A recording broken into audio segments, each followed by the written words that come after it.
Some stories of the Second World War were written in official reports, on battlefield maps, and in the headlines of newspapers. They were written in dates, movements, operations, divisions, ships, aircraft, towns, and numbers. They were written by commanders, clerks, historians, governments, and witnesses trying to make sense of events too large for any single person to hold. But other stories were written in much quieter places, in the corner of a barracks room, by the light of a weak lamp in a canvas tent, inside a railway carriage at night, on the back step of a farmhouse after rain, beside a field kitchen while coffee cooled in an enamel mug, on a folded knee, in pencil, while the rest of the world seemed to be holding its breath. These were not always the stories meant for history. They were not speeches. They were not official reports. They were not written for museums. They were written because a person was tired, far from home, and needed somewhere to place the weight of the day. Tonight we enter one of those quieter stories. The story of a forgotten soldier's diary. Not a diary of grand speeches or dramatic declarations. Not a diary written to become famous.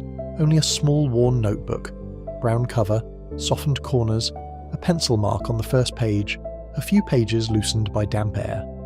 A faint smell of paper, dust, wool, and time. A diary carried in a coat pocket, in a canvas bag, in a barracks locker, in a train compartment, through rain, through mud, through waiting, through cold nights, through long roads, and through the quiet parts of war that are often forgotten because they do not fit neatly into the larger story. This story is inspired by the kinds of diaries and letters ordinary soldiers kept during the Second World War. It is not a loud war story. It is not a battlefield spectacle. It is not a tale of glory. It is a calm, human, atmospheric story for sleep. A story about memory, routine, friendship, homesickness, rain, dim lamps, folded letters, muddy boots, quiet watches, distant roads, and the small details that helped ordinary people endure extraordinary times. If you are listening now, there is nothing urgent for you to do. You do not need to remember every date. You do not need to hold every detail. You do not need to follow the story with effort. You may simply let it pass gently, like rain on an old window, or like the sound of a train moving slowly through the night. The story will begin with the diary itself. Then it will open page by page into one soldier's quiet journey. At first, there will be more shape, a room, a discovery, a name, a first entry. Then, slowly, the story will deepen and soften. The days will become evenings, the evenings will become night watches, the night watches will become memory. And by the end, the diary will no longer feel like an object, but like a small lamp held in the dark. So settle in, let your shoulders loosen, let your hands rest, let the jaw soften, let the eyes become heavy if they wish to. There is nothing here that needs to startle you.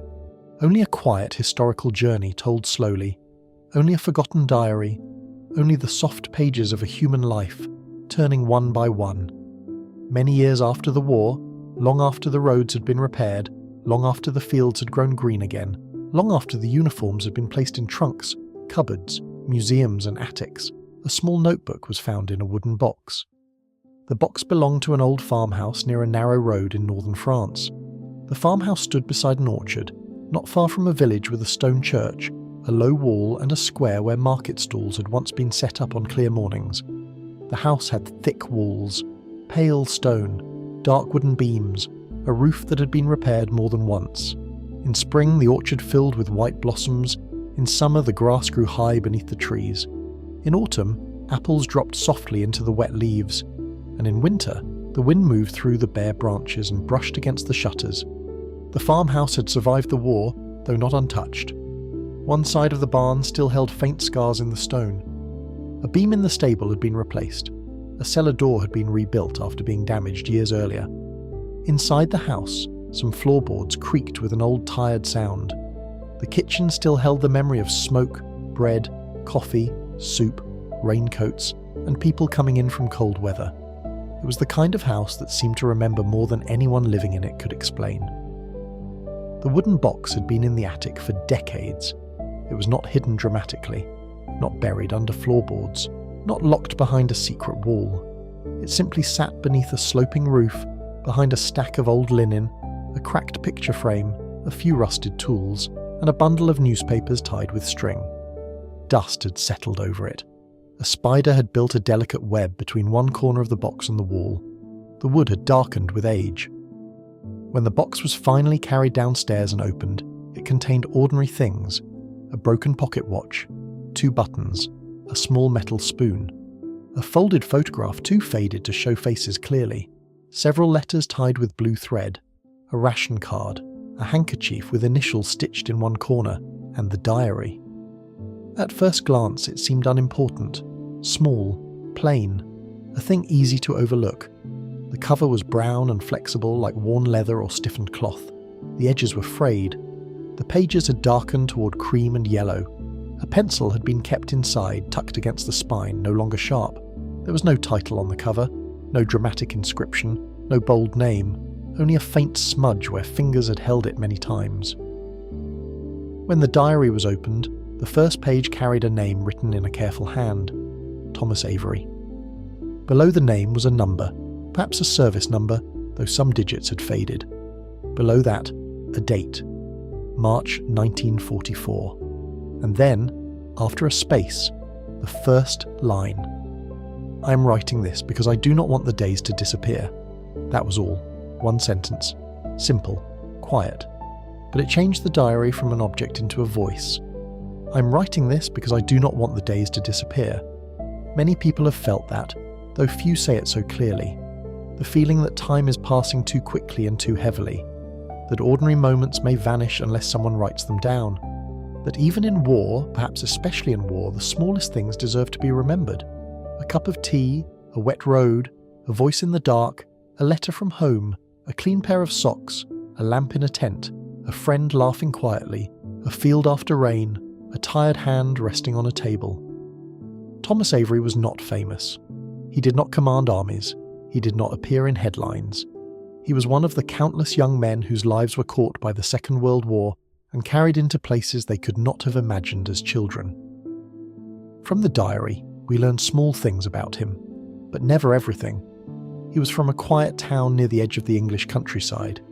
He had a mother who worried about his socks, a father who rarely wrote more than 2 lines but always signed with care, a younger sister named Elsie who sent little drawings folded into letters. He liked trains. He disliked strong tea but drank it anyway. He noticed weather more than he noticed politics. He often wrote about the smell of rooms. He had a habit of describing lamps, and he seemed to believe quietly that a person could survive difficult days by paying close attention to small comforts. The diary did not begin at the front. It began in England, in a training camp during a wet spring evening. The first real entry came after the opening sentence: March 18th, 1944. Rain all afternoon.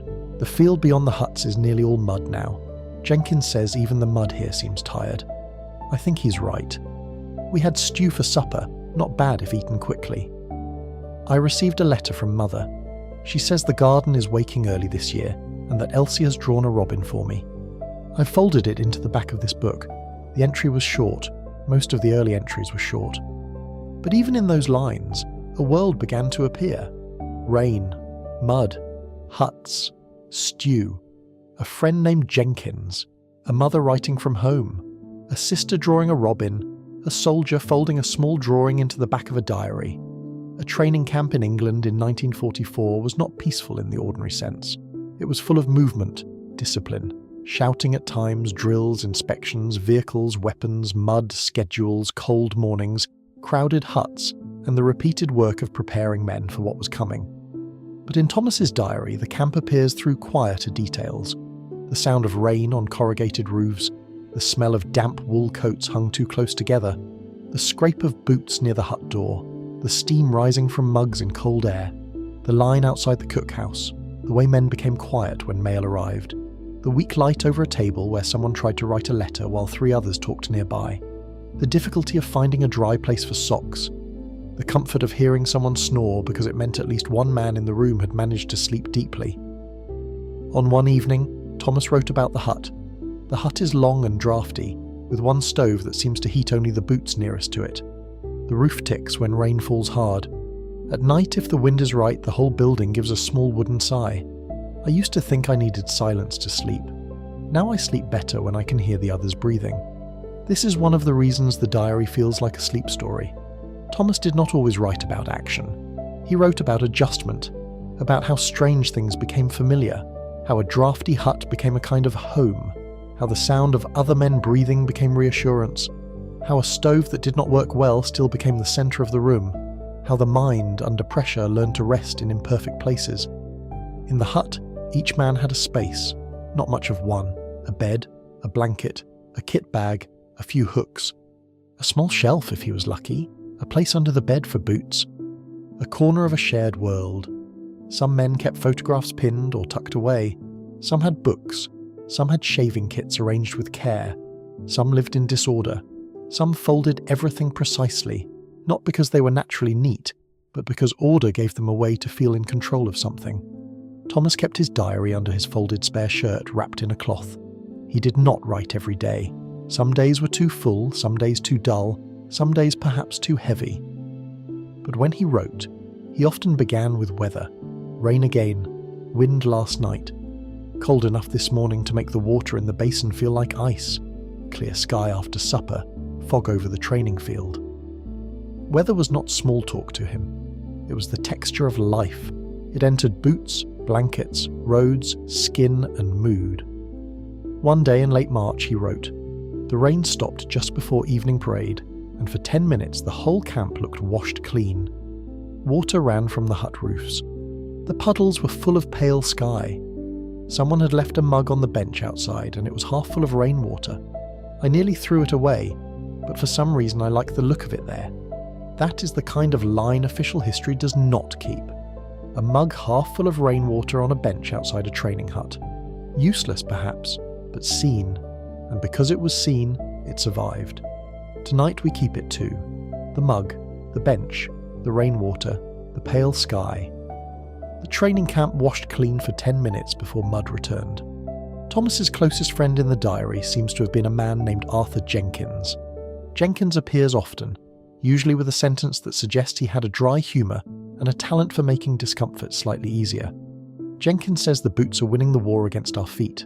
Jenkins claims the cook can make tea taste like boiled rope. Jenkins fell asleep during lecture and woke up saluting a map. Jenkins found a dry match in his pocket and said it was proof of divine favour. We never learn everything about Jenkins either. Only fragments. He came from Birmingham.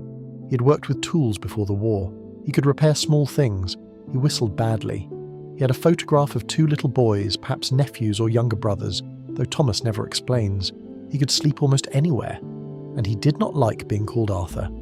Thomas called him Jenkins. Most did. The diary records friendship not through declarations but through presence. Jenkins saved me a place near the stove. Jenkins lent me his needle. Jenkins said not to worry about the inspection because the inspector looked more tired than us. Jenkins gave me half his chocolate and pretended he did not want it. Small acts, a place near the stove, a needle, a joke, half a chocolate bar. This is how companionship appears in wartime diaries, not always in grand words, often in the smallest exchanges. The diary also mentions a Corporal Davies, who was strict but fair, a quiet man named Ellis who read detective novels, a young soldier named Miller who missed his dog more openly than he missed his family, a cook everyone complained about but praised when he made anything warm, a chaplain who visited in the evenings and seemed to know when to speak and when to simply sit. The camp becomes populated gradually, not with full biographies, with glimpses. As in life, we know people partly, through habits, through jokes, through how they hold a mug, through how they behave when tired, through what they say when letters arrive, through whether they share tobacco, through whether they leave the door open in cold weather. Thomas was observant, but not overly dramatic. He rarely wrote about fear directly. Instead, fear appears around the edges, in sleeplessness, in men checking equipment too often, in the sudden silence when someone mentions France, in the way mail from home becomes both comfort and ache, in the careful avoidance of certain subjects. On April 3rd, he wrote, "Everyone talks about the weather, the food, the boots, the roads, the mud, and the pay.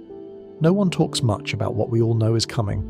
It sits in the room anyway, like a man who has taken a chair by the stove and will not leave." This is one of the strongest lines in the early diary. What was coming?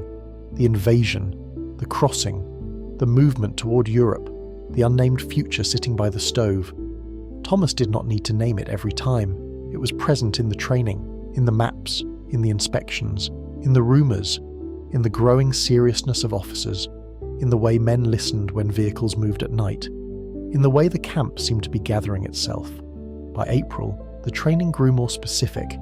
The diary mentions long marches, loading practice, waterproofing equipment, lectures on mines and obstacles, medical instruction, map reading, and rehearsals along the coast. It does not give enough detail to place Thomas in a famous unit with certainty, and for our story, we do not need to force what the diary does not tell us. It is enough that he was one of many preparing for the return to mainland Europe. A young soldier in the great machinery of 1944, the official operation was still secret. The men knew much and little at once. They knew they were training for something large. They knew the invasion of Europe would come. They knew the Channel was likely to be crossed. They did not always know when, or where, or what the first morning would feel like. The diary shows that uncertainty. Another day of practice. Rain, then sun, then rain again. We were told to remember the sequence exactly. I did remember it, until Jenkins asked me what I thought the French soil would smell like, and after that I forgot the third instruction. Davies was not pleased. What would French soil smell like? That question stayed with Thomas. A week later he wrote, still thinking about what Jenkins said. French soil. I suppose it smells like soil anywhere. Wet, dark and honest. But I wonder if I will know it when I stand on it. A soldier may be trained in weapons, routes, orders, formations, signals and procedures. But the mind wanders to strange things, the smell of soil, the first sight of a coast, the feel of a road under boots, whether a foreign field will seem foreign after rain. The diary's quiet power lies in these questions, not the kind asked by generals, the kind asked by tired young men who know they may soon step into places they have only seen on maps. At night, in the hut, the men listen to rain. A training camp at night has many sounds. Boots outside, a door closing, a distant vehicle, someone coughing, a stove settling, blankets shifting, a man turning in bed, wind pressing against the walls, the soft, endless ticking of rain on the roof. Thomas wrote that the rain made the hut feel smaller, but also safer. When it rains hard, the camp disappears. You cannot see beyond the windows. It is only this hut, this stove, this line of beds and the roof holding. I think men sleep better when the world becomes smaller. That sentence could belong to this whole channel. Men sleep better when the world becomes smaller. A room, a lamp, a blanket, a roof. A sound that repeats, a breath nearby, a diary under a folded shirt. In the spring of 1944, the world was enormous. Armies were gathering, ships were loading, aircraft were being prepared, deception operations were underway, commanders were planning, weather was being studied, factories were producing, railways were moving men and material. Europe waited under occupation. But inside Thomas Avery's diary, the world often becomes small enough to hold. A hut, a stove, a letter, a wet field, a friend's joke, a drawing of a robin. That smallness is not ignorance, it is survival. No one can live every day inside the full scale of history. People live inside immediate rooms, immediate weather, immediate hunger, immediate tiredness, immediate friendship. The diary's early pages are full of evenings, perhaps because evenings are when memory softens enough to be written. Morning is for orders, day is for training, evening is for thinking. On April 12th he wrote, "Clear evening. The clouds opened after supper and there was a strip of gold beyond the trees. Miller said it looked like a postcard. Jenkins said postcards do not smell of wet socks. I wanted to laugh more than I did. The image is simple, a strip of gold beyond trees, wet socks, a joke, a laugh held back or softened, men learning to notice beauty without losing irony." Another entry. The chaplain came in after tea and sat by the stove. He did not preach. He asked if anyone had a spare button. Ellis gave him one and said it was the only thing he had in surplus. We all laughed. The chaplain sewed it onto his coat himself badly. Again, nothing important perhaps, and yet everything. A chaplain, a button, a bad stitch, laughter. The kind of moment men remember because it asks nothing heavy of them. In late April, the diary begins to mention movement. Not the invasion yet, not openly, but preparations, restrictions, more equipment, more secrecy, less leave. More inspections, the feeling of departure thickens. April 27th. We were told today that letters may be delayed. Mother will worry. I wrote anyway. I said the food is good, which is not entirely true, and that I'm sleeping well, which is sometimes true. I did not say that everything feels close now. I do not know how to write that without frightening her. Many wartime letters contain this tension, the need to speak and not speak, to reassure without lying too much, to share enough but not the weight. The diary, private and hidden, receives what the letter does not. Everything feels close now. This is why diaries matter. Letters are bridges to others. Diaries are rooms for the self. A letter says, I am all right. A diary says, I am trying to be. Thomas continued writing to his mother, father and Elsie. Elsie's drawings appear several times. A robin, a cat, a house with smoke from the chimney, a tree with apples, a soldier with a smile and extremely large boots. Thomas kept them in the back of the diary, folded carefully. He mentioned showing the large-booted soldier to Jenkins, who said the artist had captured the truth of army life. The drawings become part of the diary's emotional thread. The war is large. The sister draws small things: a robin, a cat, a house, a tree, a funny soldier. Home enters the war through pencil lines from a child. One evening, Thomas described taking the drawings out and looking at them before sleep. The hut was nearly dark, only the stove and one lamp. I looked at Elsie's pictures and for a minute I could smell home. Not really, I suppose, but nearly. Soap, coal smoke, mother's bread, rain in the lane. I had to put them away quickly. Homesickness appears like that. Not as a speech, as a smell imagined from a drawing. Soap, coal smoke, bread, rain in the lane. Then the drawings are put away quickly because feeling too much can be dangerous when sleep is needed. The diary does not tell us whether Thomas was brave, not in that simple way.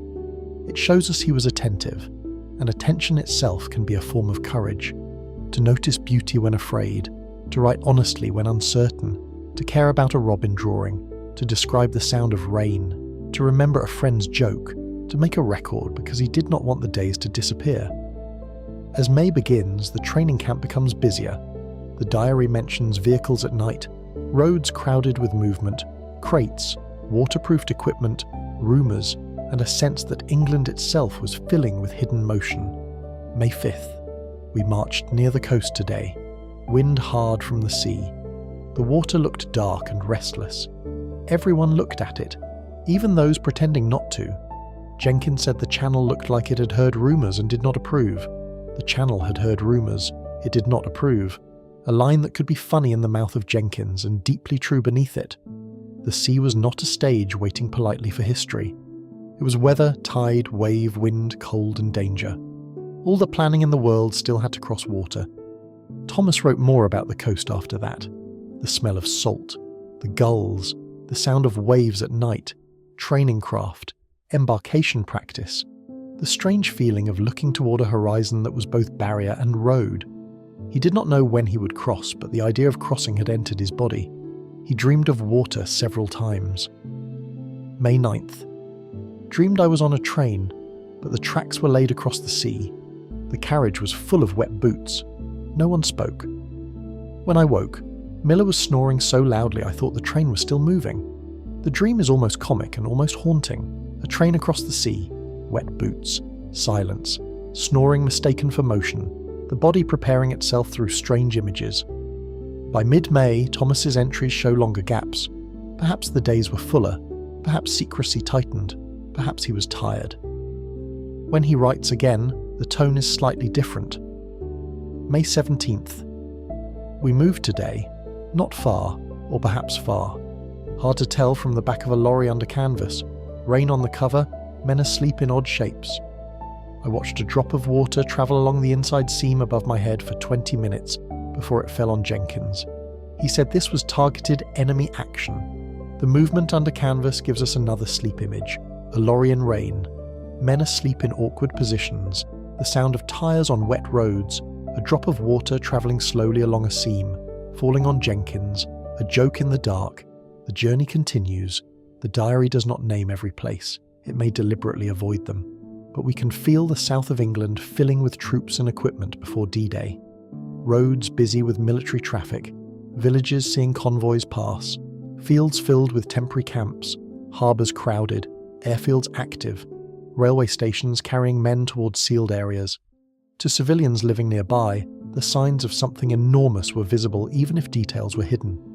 Thomas notices a village passed at dusk. A village tonight seen through the lorry opening. Wet street, one shop window blacked out, a woman in a doorway holding a white cloth, or perhaps an apron. She watched us pass. No one waved.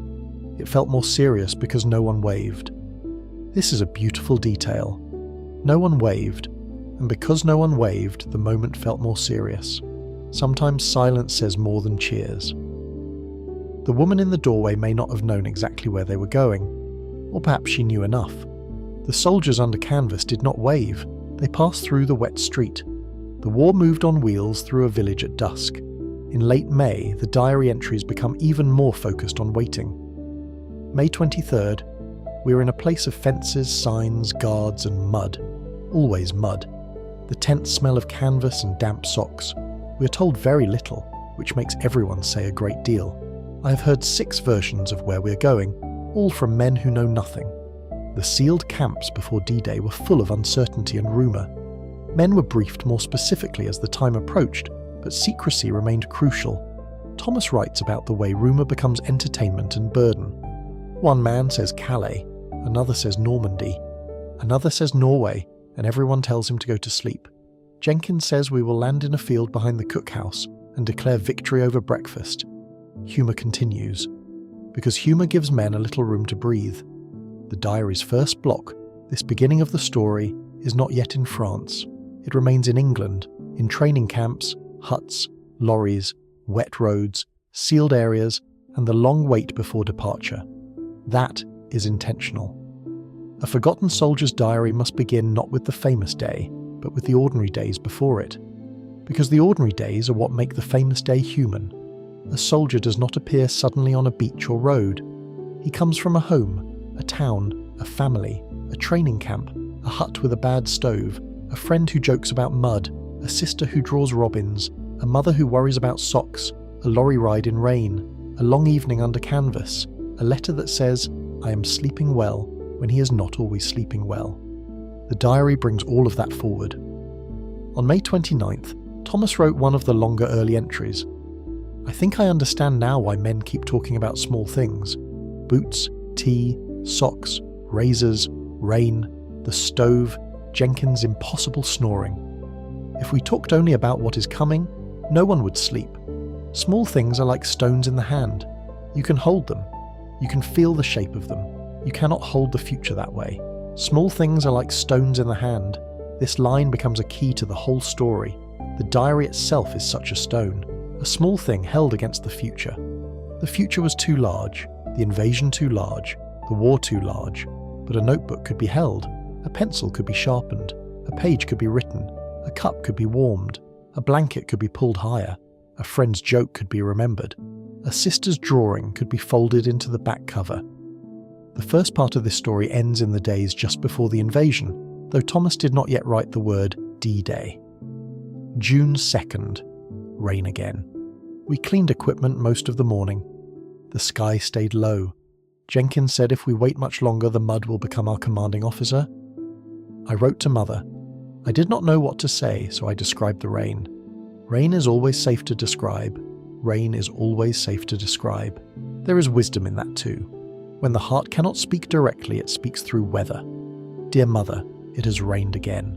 Meaning, I am still here. Meaning, I am waiting. Meaning, I am afraid but will not say it. Meaning, I thought of home when the rain began. Meaning, please do not worry more than you already do. Meaning, I hope to write again. The diary page holds what the letter cannot. June 4th. We were meant to move, then did not. Weather, they say. Men grumbled, then became quiet. There is a strange tiredness in being ready and then not going, like holding your breath and being told to keep holding it. This aligns with the historical delay of the invasion due to weather. For the men, the delay was not simply a scheduling issue, it was emotional. Ready, then not. Packed, then waiting. Tense, then still tense. A held breath extended. June 5th. Something has changed. I cannot write much. We have checked everything again.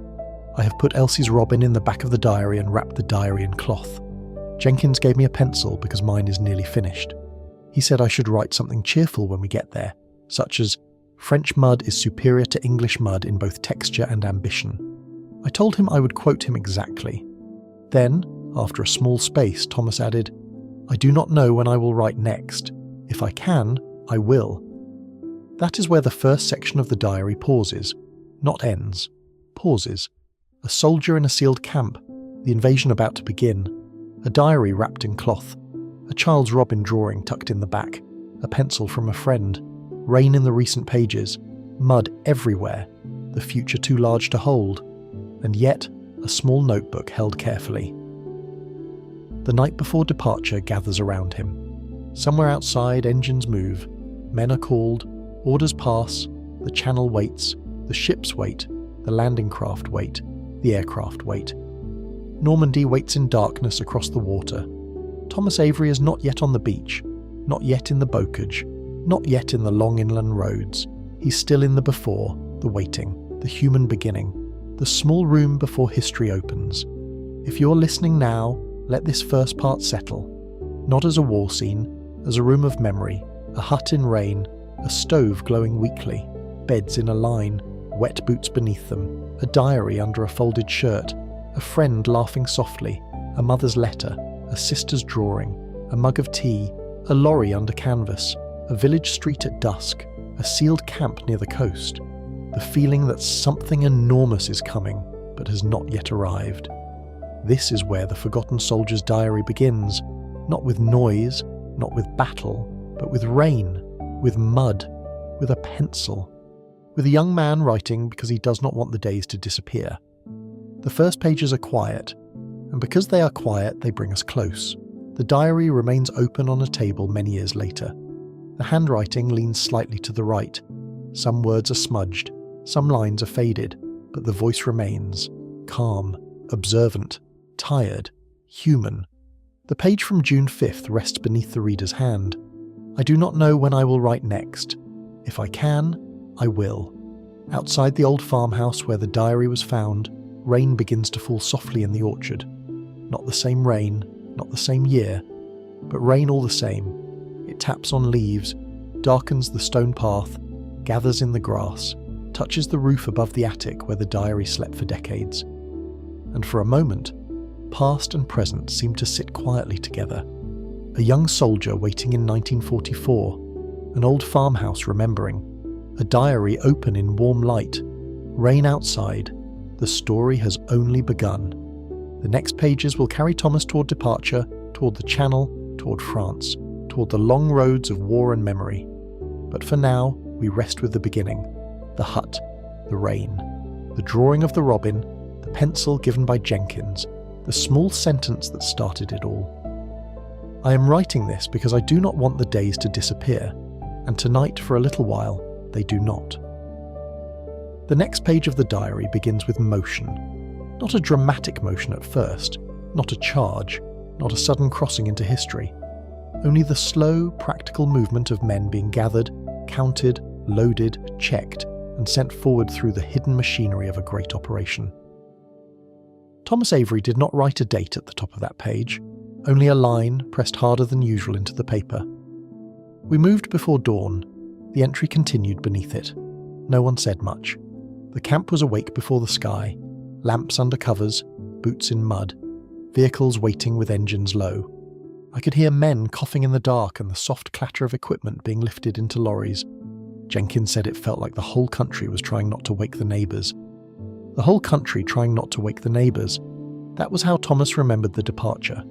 Not as a parade, not as music, not as a grand scene lit by history, but as a quiet, careful movement in the dark. Men under canvas, engines kept low, lights shielded, boots heavy with mud, voices reduced to murmurs because secrecy still mattered, even at the edge of departure. The diary tells us that Thomas and the others climbed into lorries while the morning was still black. The canvas cover above them smelled of rain, dust, and old rope. The wooden bench inside the truck was hard.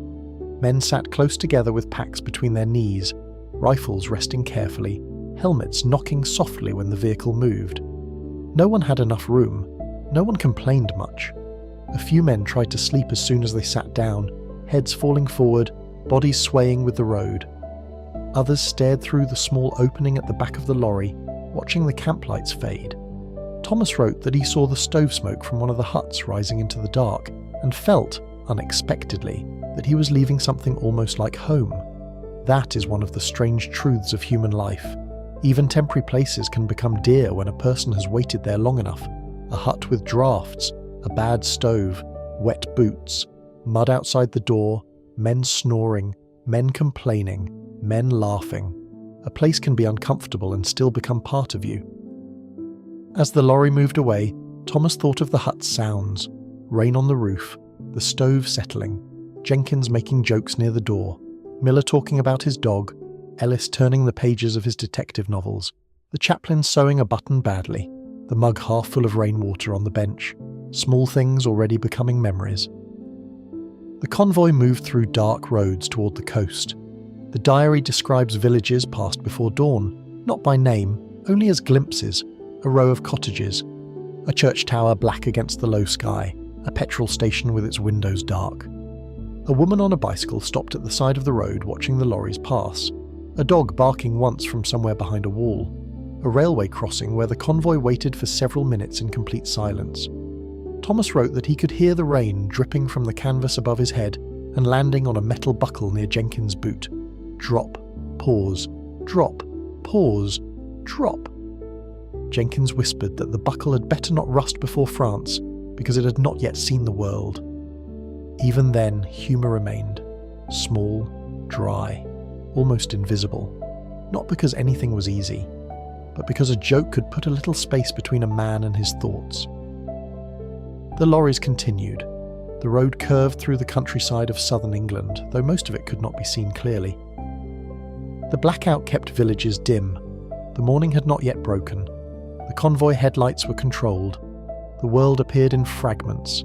A hedge close to the road, a gate, a wet signpost, trees leaning over a lane, the white face of a house for 1 second, then gone, a line of vehicles ahead, darker than the road, moving slowly, steadily, as if the whole country had become one long hidden procession toward the sea. Thomas did not know exactly where they were going at first, or he did not write it. Perhaps he had been told not to. Perhaps he knew enough and felt no need to name it. The diary remains careful in those pages. There are no bold military details, only the experience of being carried. After some time, the smell changed. He wrote, "Nearer the coast, I could smell the sea before I saw anything of it. Salt, weed, diesel, wet rope, and something metallic." The men became quieter. Even Jenkins stopped inventing remarks for a while. Smell arrives before sight.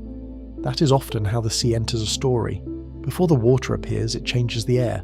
Salt, cold, tar, rope, fuel, fish, damp wood, a wind with a wider sound inside it. The lorries reached a crowded embarkation area. Thomas did not describe it as chaos. He described it as controlled confusion. That phrase appears in the diary twice. Controlled confusion. Lines of men, stacks of equipment, crates, vehicles, military police, sailors, orders, signs, mud, ropes, covered lamps, men standing in groups with everything they owned for the coming journey strapped, packed, or carried. The harbour, or the loading point, was alive with movement. But it was not loud in the way one might imagine. People spoke because they had to speak. Engines ran because they had to run. Chains moved, boots scraped, metal struck metal, water hit stone and hulls. But beneath all of that was restraint, the knowledge that this was not an ordinary departure. Thomas wrote about standing with his pack and watching a line of men ahead of him move toward landing craft. The craft looked smaller than he expected.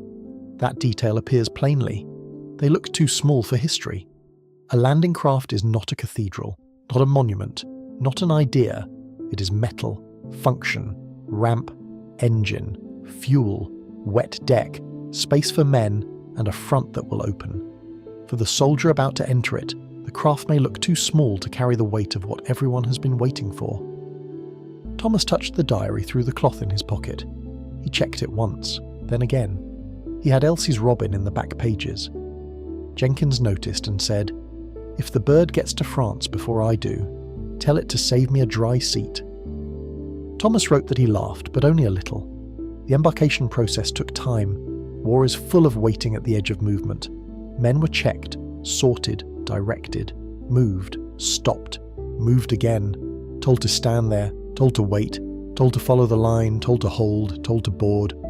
Thomas noticed the faces of sailors who seemed both young and old at the same time, the way men can look older when they are responsible for getting others safely into dangerous places. A sailor helped one soldier step down onto a wet surface. Another shouted a warning about a slick edge. Another stood by a coil of rope watching the movement with tired eyes. The sea moved below them, dark, heavy, restless. The channel did not look like a road. It looked like weather. The diary does not tell exactly which beach Thomas was assigned to in these early pages. That detail comes later, indirectly, through names and roads in France. For now, the focus remains on departure, on entering the craft, on the smell of diesel becoming so strong it seemed to cover everything, on the metal floor beneath boots, on men sitting close enough that shoulders touched, on water striking the hull, on the ramp ahead. Thomas wrote, "Once inside, the world became the boat. I could not see the army anymore, or the country, or the plan. Only helmets, knees, packs, wet metal, and the ramp.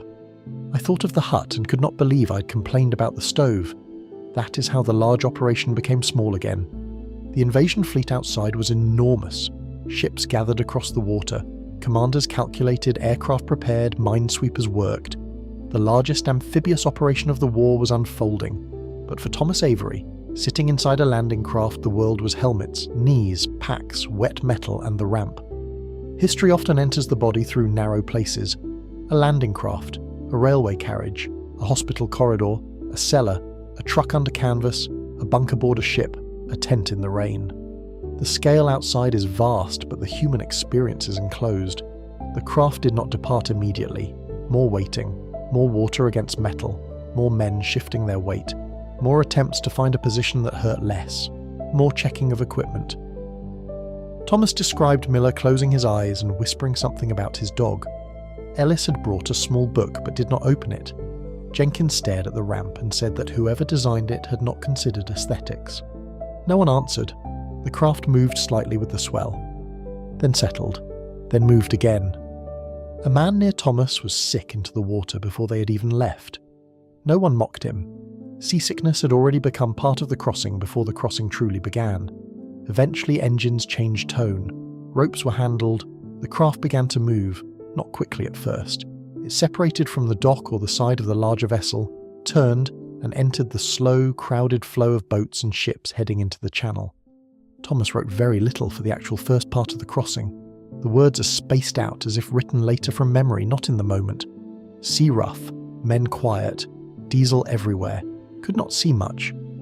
Jenkins sick twice and still tried to blame the cook. Water over the side, cold in sleeves. The diary was likely not written while the craft tossed through the channel. It was written after. That means the crossing appears not as continuous description, but as memory, a set of fragments. Fragments are often how intense waiting survives. The smell of diesel, the cold sleeve, Jenkins trying to make a joke after being sick, water over the side, a helmet knocking against metal, someone's hand gripping the edge so hard the knuckles became pale, the ramp, always the ramp.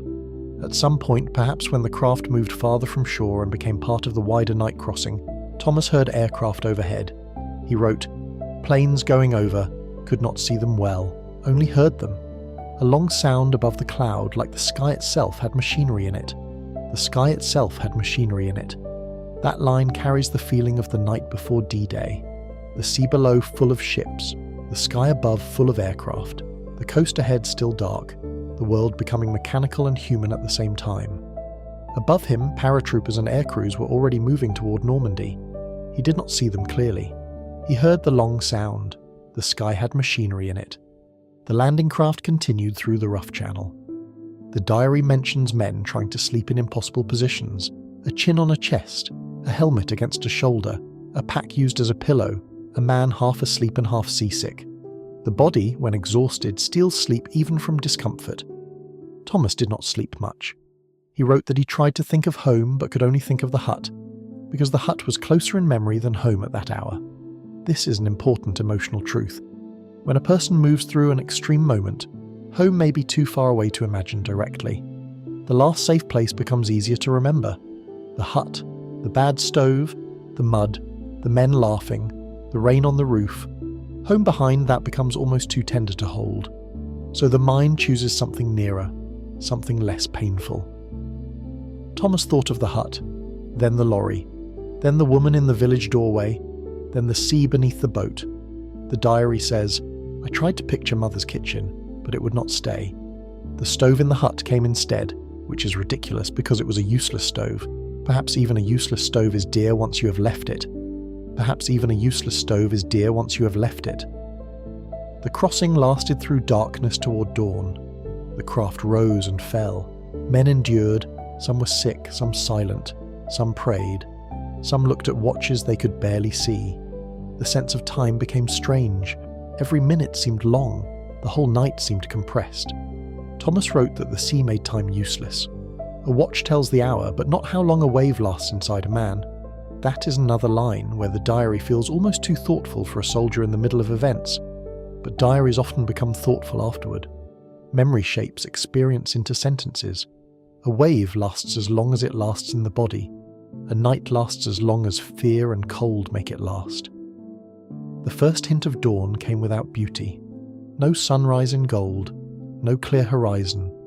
Only the dark lifting into grey. Men who had been shadows became faces again.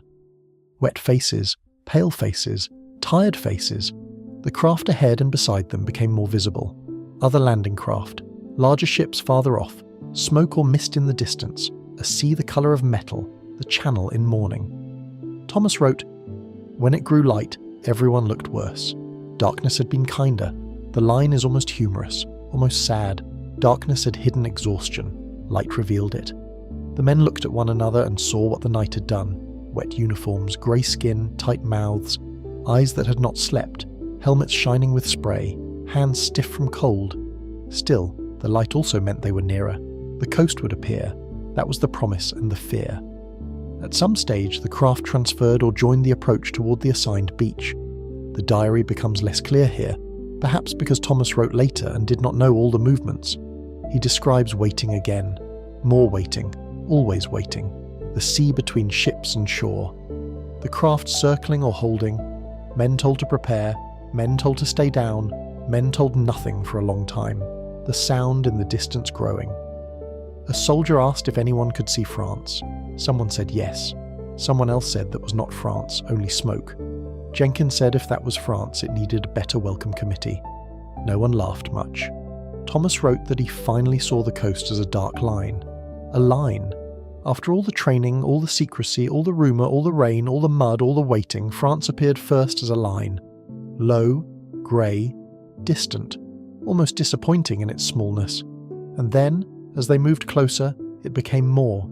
Sand, smoke, obstacles, water, shapes, a beach.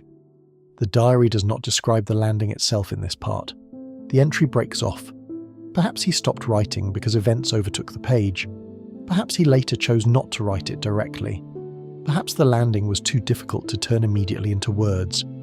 The next dated section jumps. But before that jump, there is one fragment written between lines, perhaps added later. I remember the ramp. Only that at first. The ramp. Then water. Then the weight of everything. And someone shouting to move. That is enough. We do not need more here. This is a sleep story, and we treat the landing with distance and respect. The diary does not give us a full dramatic account, and we do not force it. We let the page pause where Thomas paused. The ramp, water, wait, move. Then the story resumes later, inland. The next entry is dated June 7th, though the handwriting looks more uneven. Thomas was alive. That fact alone carries quiet relief. June 7th. I am writing from a ditch beside a road that I do not know the name of. France smells of wet grass, smoke, earth and stone dust. Jenkins says French mud is not superior after all, though it may have better manners. I have not told him I am relieved to hear him say anything. The diary has crossed the channel. The robin drawing has crossed with it. The pencil given by Jenkins has crossed with it. The young man who wrote beside a bad stove in England is now in France, writing from a ditch beside an unnamed road. The line about French mud appears, as promised. But beneath it is relief. I have not told him I'm relieved to hear him say anything. Friendship often hides in understatement. Thomas does not write, I am glad Jenkins survived the landing. He writes that he is relieved to hear him complain about mud. That is how men often speak when emotion is too close. The entry continues. We are inland, though not far enough to make that word feel true. The sea is still behind us somewhere. I can smell it sometimes, or I think I can. There are hedges here like walls, fields behind them, roads that vanish at bends, stone houses, cows wandering where no cow ought to be. I saw a woman in a doorway holding a bucket. She looked at us as if we had walked out of a dream. That line too becomes central. She looked at us as if we had walked out of a dream. For civilians in Normandy, the arrival of Allied soldiers must often have felt unreal. For the soldiers, France was equally unreal. They had trained for it, spoken of it, studied it, imagined it. And then suddenly, there were real roads, real hedges, real farmhouses, real people, real cows, real mud, real stone walls, and the smell of wet grass after smoke. Thomas's first impressions of France are sensory. Wet grass, smoke, earth, stone dust, hedges like walls, a woman with a bucket, cows out of place, the sea still somewhere behind him. This is the kind of writing that helps a listener enter history gently. Not through statistics first, but through smell, sight, and texture. The days after landing became a blur in the diary. Thomas often writes short entries. June 8th. Moved through lanes most of the day. Hard to see anything beyond the hedges. We passed a farmhouse with blue shutters, one hanging loose. Someone had left bread on a table inside, but no one touched it. Davies said, "Leave what is not ours." I was glad he said it. June 9th. Rain in the morning, sun after. Boots never dry. Miller found a dog near a barn and nearly wept. It followed us for an hour and then vanished through a hedge as if it had more important duties. June 10th. Slept in a field beside a wall, dreamed of the lorry under canvas, woke because an apple fell near my head. Not ripe, hard as a stone. Jenkins said even the apples are hostile. The diary's tone after the landing is strange in a truthful way. Some entries are factual, some humorous, some quiet, some avoid what must have been happening around him.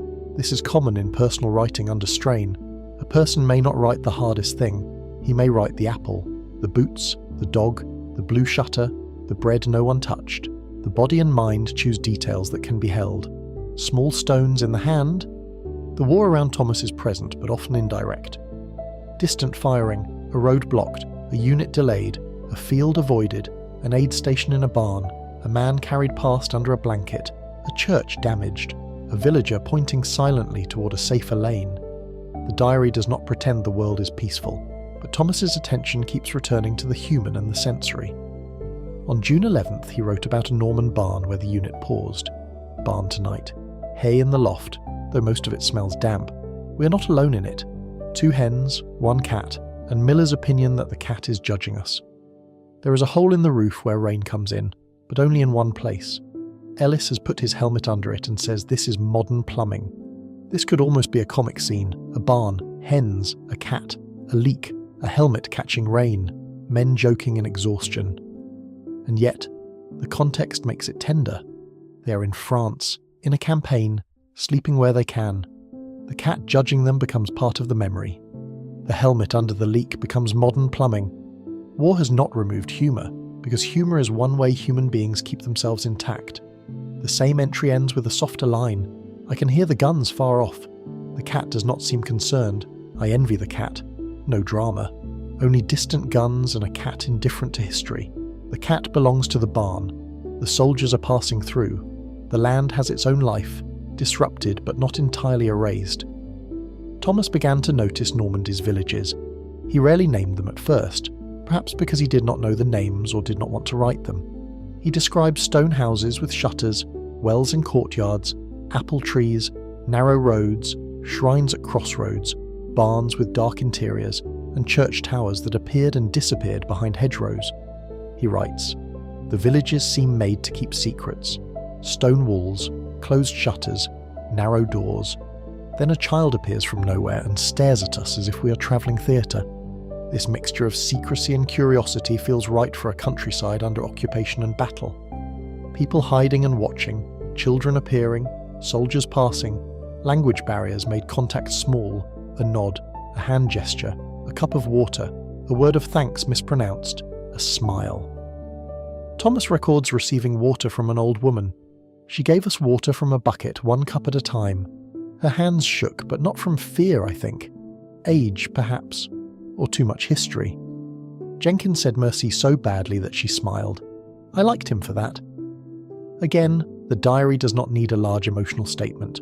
An old woman with shaking hands, a bucket, a badly pronounced merci, a smile. That is the human texture of liberation in a small place. The next pages show that Thomas's unit moved slowly inland, though the exact route remains unclear. The diary mentions roads crowded with vehicles, traffic jams, fields where men waited under cover, and frequent confusion about where they were meant to be. A line from June 13th. "Every road in Normandy seems to have 3 armies trying to use it, and 1 cow standing in the middle. This line captures the campaign behind the front. Traffic, narrow roads, vehicles, animals displaced, impatience, absurdity. The battle is not only frontline action, it is movement clogged by reality." On June 14th, Thomas wrote of a field kitchen. Hot food today, which made everyone philosophical. Coffee in a tin mug, bread, something with potatoes. No one asked too many questions. Steam rose from the pot, and for a minute I thought of winter evenings at home. Jenkins said if this is France, he approves of the potatoes. A field kitchen becomes a place of memory.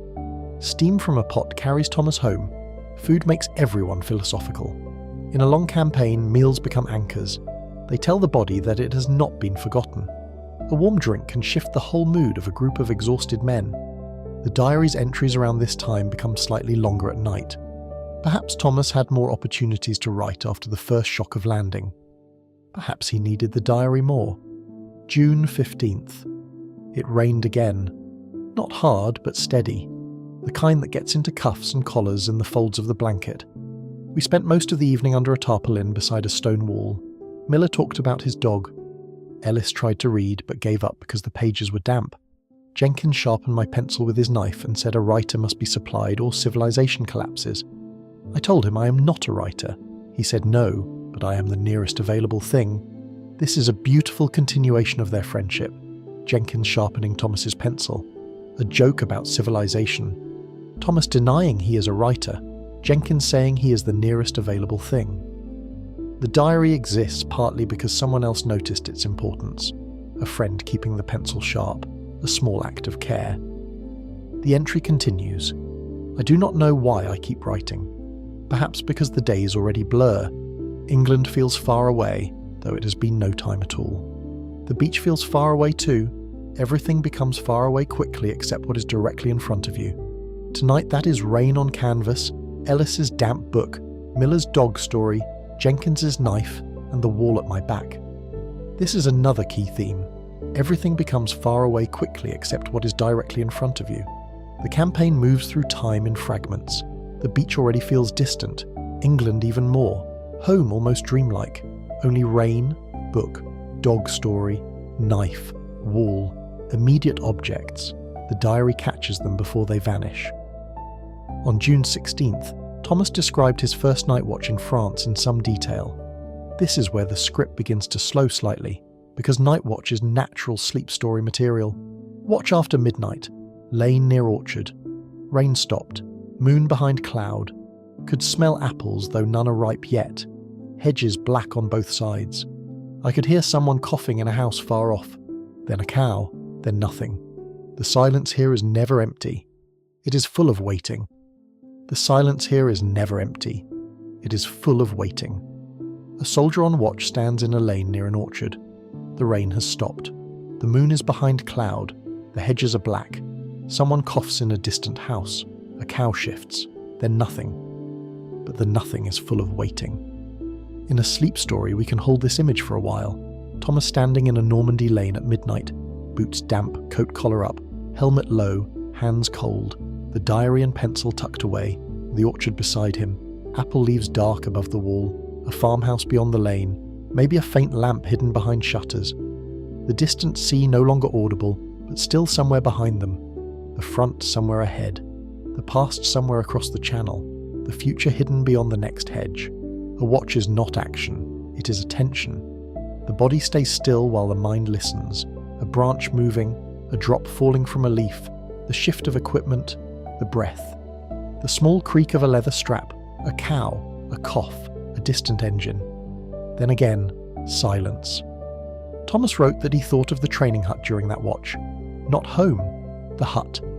Again, the nearer memory. The bad stove, rain on the roof, Jenkins asleep with his mouth open, Miller muttering about his dog, Ellis turning pages. He wrote, "I would have given much for that useless stove tonight." This is how comfort changes. A thing once complained of becomes precious after enough distance. The diary does not rush. It lets the listener understand that Thomas's world is slowly changing. England is behind him. France is becoming real. The campaign is no longer an awaited future.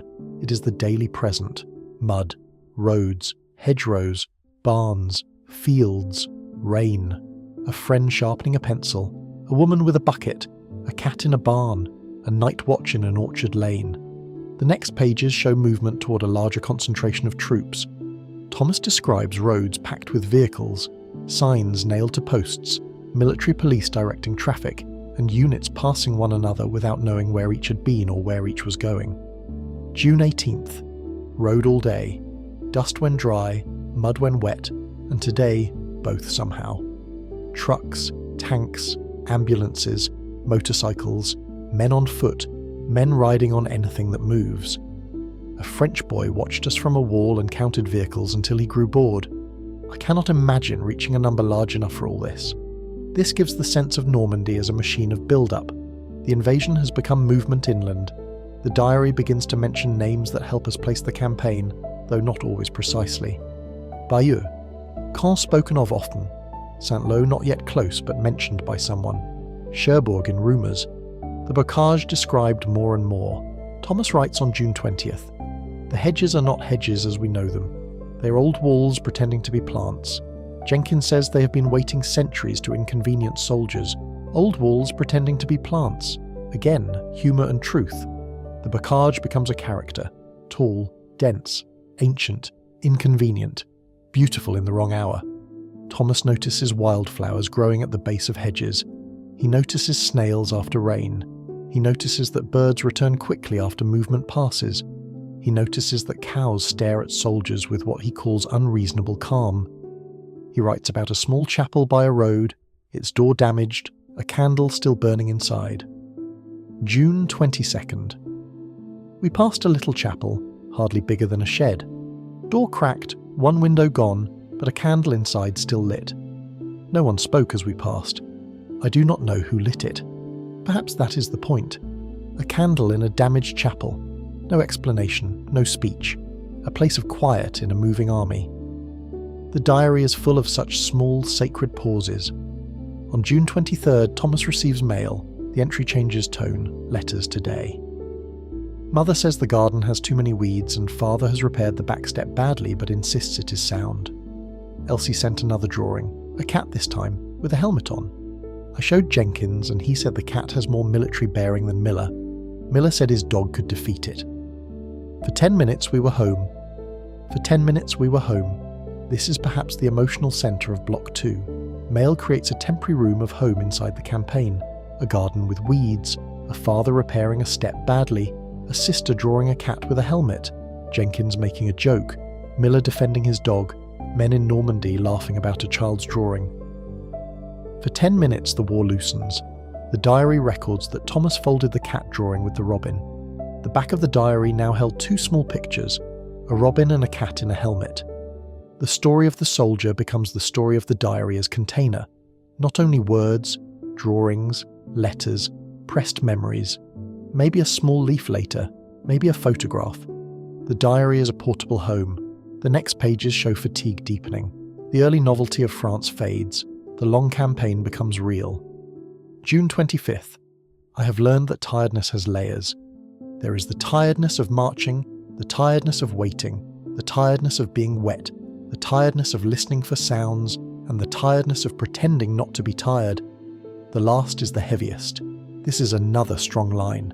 Tiredness has layers: marching, waiting, wetness, listening, pretending not to be tired. The diary reveals the emotional labour of soldiering, not only physical effort, the effort to appear steady, to joke, to follow orders, to reassure in letters, to keep moving, to hide fear from others because everyone is carrying their own. At this point in the script, the voice should remain calm, but the story deepens. Thomas is no longer only the observant young man in training. He's becoming a soldier shaped by the Normandy campaign, still writing, still noticing, but more tired. The entries are not despairing. They're quieter, more spacious, more aware of silence. June 27th, evening beside a field, sky clear for once. The clouds went pink over the hedges. No one said anything for a while. We were all too tired to improve it with talk. Too tired to improve it with talk. Some beauty does not need comment. In the field, men sit along a hedge, boots muddy, sleeves damp, faces lined with fatigue. The sky turns pink over Normandy. For a few minutes, no one speaks. Not because they are unhappy, because speech would reduce it. The war pauses just enough for light to be seen, then the moment passes. Night comes. Someone calls for movement. The diary closes. On June 29th, Thomas writes about rain again. Rain since morning. The lane became a stream. Coffee tasted of smoke and tin. Jenkins found a dry corner in a barn and declared himself landed gentry. There are swallows in the rafters. They fly in and out as if the war is a temporary inconvenience. Birds again. Animals again. The natural world moving through human conflict with its own purposes. Swallows in rafters, a cat in a barn, cows in roads, apples falling, a dog near a barn.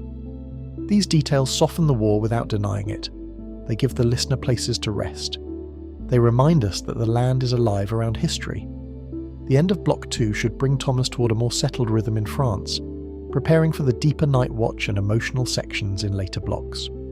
By early July, the diary has become both record and refuge. Thomas writes less about training and more about endurance. He begins to use the diary not only to preserve days, but to steady himself. July 2nd. I read back tonight to the first page. I am writing this because I do not want the days to disappear. It seems like another man wrote it, though I know it was me. The days do disappear anyway, but not completely. Not if I write the rain, the mud, the cat, Jenkins' foolishness, Elsie's robin, and the woman with the bucket. Perhaps that is enough. Perhaps that is enough. The diary cannot save everything. It cannot stop the war. It cannot make the days safe. It cannot explain the whole campaign. But it can hold rain, mud, a cat, a friend's joke, a sister's robin, a woman with a bucket. Enough to keep a human shape inside events too large to hold. On the final page of this section, Thomas writes from a barn again. The entry is dated July 4th. Barn tonight. Stone walls, hay, one broken cart, 2 hens, no cat this time. Rain on the roof. The others are sleeping or trying. Jenkins is near the door with his cap over his eyes. Miller has written home. Ellis has finally finished his book and says the ending was improbable, which seems unfair considering the state of the world. I have wrapped the diary in cloth again. The robin and the cat are still safe. He continues, I do not know what tomorrow brings. That is a phrase everyone says, but tonight I understand it plainly. Tomorrow is only a closed door. Tonight is rain, stone, hay, and breathing. I will stay with tonight. Tonight is rain, stone, hay, and breathing. I will stay with tonight. That is the perfect ending for this second block. The soldier has crossed from England to France, from training into campaign, from waiting into the long inland reality of Normandy. He has not become a legend. He has become more human, more tired, more observant, more dependent on small things. The diary is still with him. Elsie's drawings are still safe. Jenkins is still making jokes. The rain is still falling, the world has changed, but the method of survival remains the same. Stay with tonight.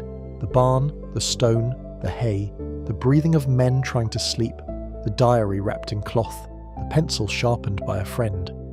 If you're listening now, you can let this part of the story settle as slowly as rain on a roof. The lorry before dawn, the road to the coast, the smell of the sea, the landing craft, the channel crossing, the first grey light, the ramp remembered only in fragments, the ditch beside an unknown road, French soil, wet grass, stone dust, hedgerows like walls, a woman with a bucket, a cat in a barn, a field kitchen, a night watch near an orchard. Letters from home. A robin and a cat folded into the back of a diary, and finally a barn at night in Normandy, rain on the roof, stone walls, hay, men breathing in the dark, Thomas Avery writing one more line before sleep. Tomorrow is only a closed door. Tonight is rain, stone, hay and breathing. I will stay with tonight. The third part of the diary begins with a quieter kind of war. Not the crossing, not the first shock of arrival, not the great movement from England to France, but the long repeating days that came after. The days when Thomas Avery learned that war was not always made of dramatic moments. Sometimes it was made of roads, rain, hedgerows, waiting, cold food, warm coffee, mud on boots, a pencil sharpened by a friend, a letter read many times, a field that had to be crossed, a barn that became a bedroom for one night, a ditch that became a shelter from wind, a stone wall that became a pillow for 10 minutes, a village passed through too quickly to learn its name, a face at a window, a dog disappearing through a hedge, a church tower seen at dusk, a diary wrapped carefully in cloth. By July, the handwriting in Thomas's diary had changed. The early pages had been neat, cautious, almost school-like in places. The later pages leaned more heavily. The pencil marks were darker in some lines, lighter in others.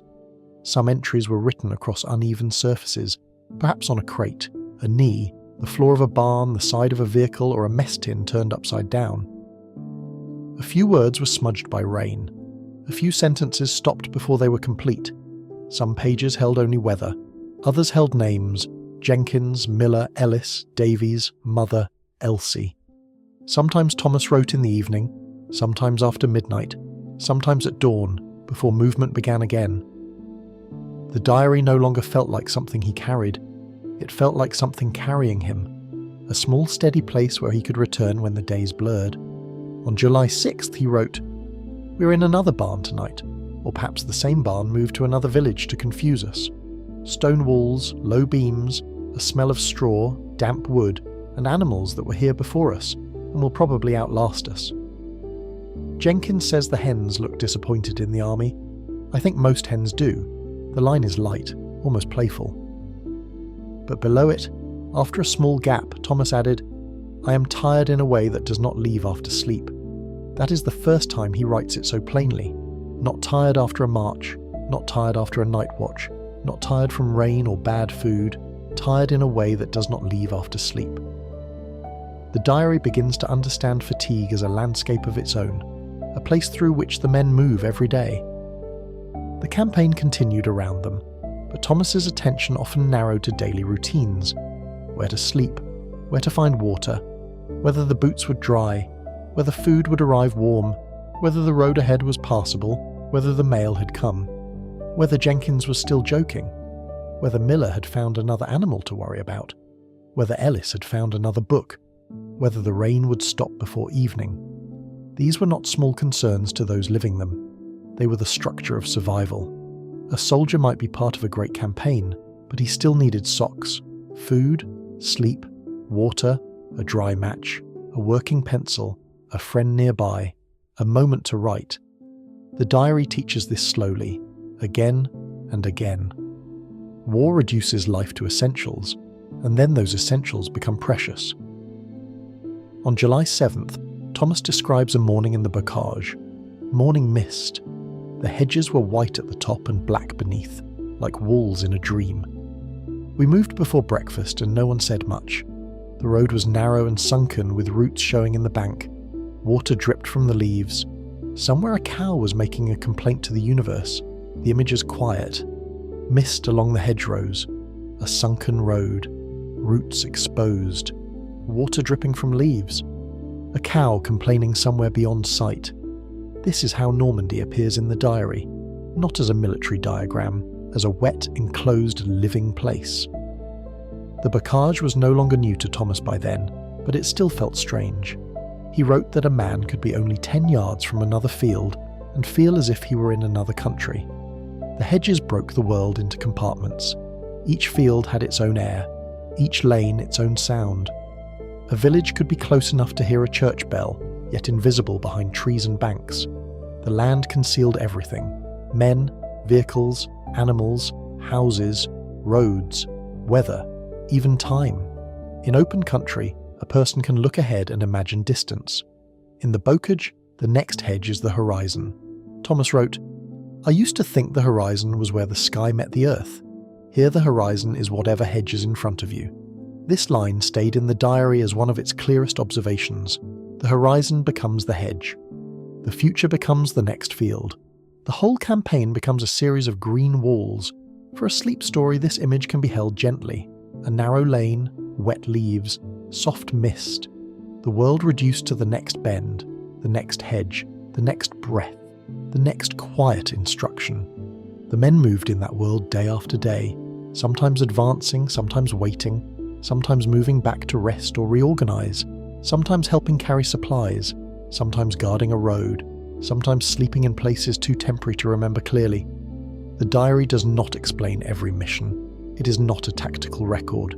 It is a record of what stayed in Thomas's mind when he had a few minutes to write. On July 8th, he writes about coffee. Coffee before first light. Not good coffee, but hot enough to forgive. We stood in a line beside a truck while the sky went from black to grey. Jenkins held his mug with both hands as if it were a sacred object. Miller said his dog would not drink it. Jenkins said his dog lacked patriotism. A bad cup of coffee becomes a sacred object. The men stand beside a truck before dawn. The sky changes slowly, their hands warm around metal mugs. They joke about a dog that is not there. For a few minutes, the day has not yet demanded everything from them. This is exactly the kind of small moment that makes the diary feel human. No dramatic event, only coffee before first light, a line of tired men, a joke, warmth, then movement. The diary often returns to warm drinks, tea, coffee, soup, anything hot enough to hold.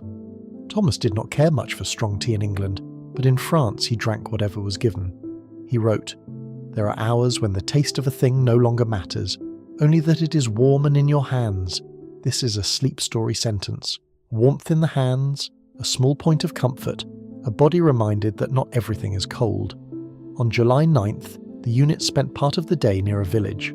Thomas does not name it, but he describes it carefully. A small square with a pump, a stone trough. A church door damaged but still closed. 2 bicycles leaned against a wall, both with flat tyres. A woman sweeping glass into a pile. A boy watching from a doorway. A white cat moving along the top of a wall with complete indifference. The soldiers did not stay long. But Thomas wrote about the woman sweeping glass. She swept as if the whole war were only an untidy room. That line is gentle and devastating at once. A woman sweeping glass in a damaged village, an ordinary gesture in an impossible setting. She cannot repair the whole war. She can sweep the doorway. She can clear the path. She can make one small area orderly again. This theme returns throughout the diary.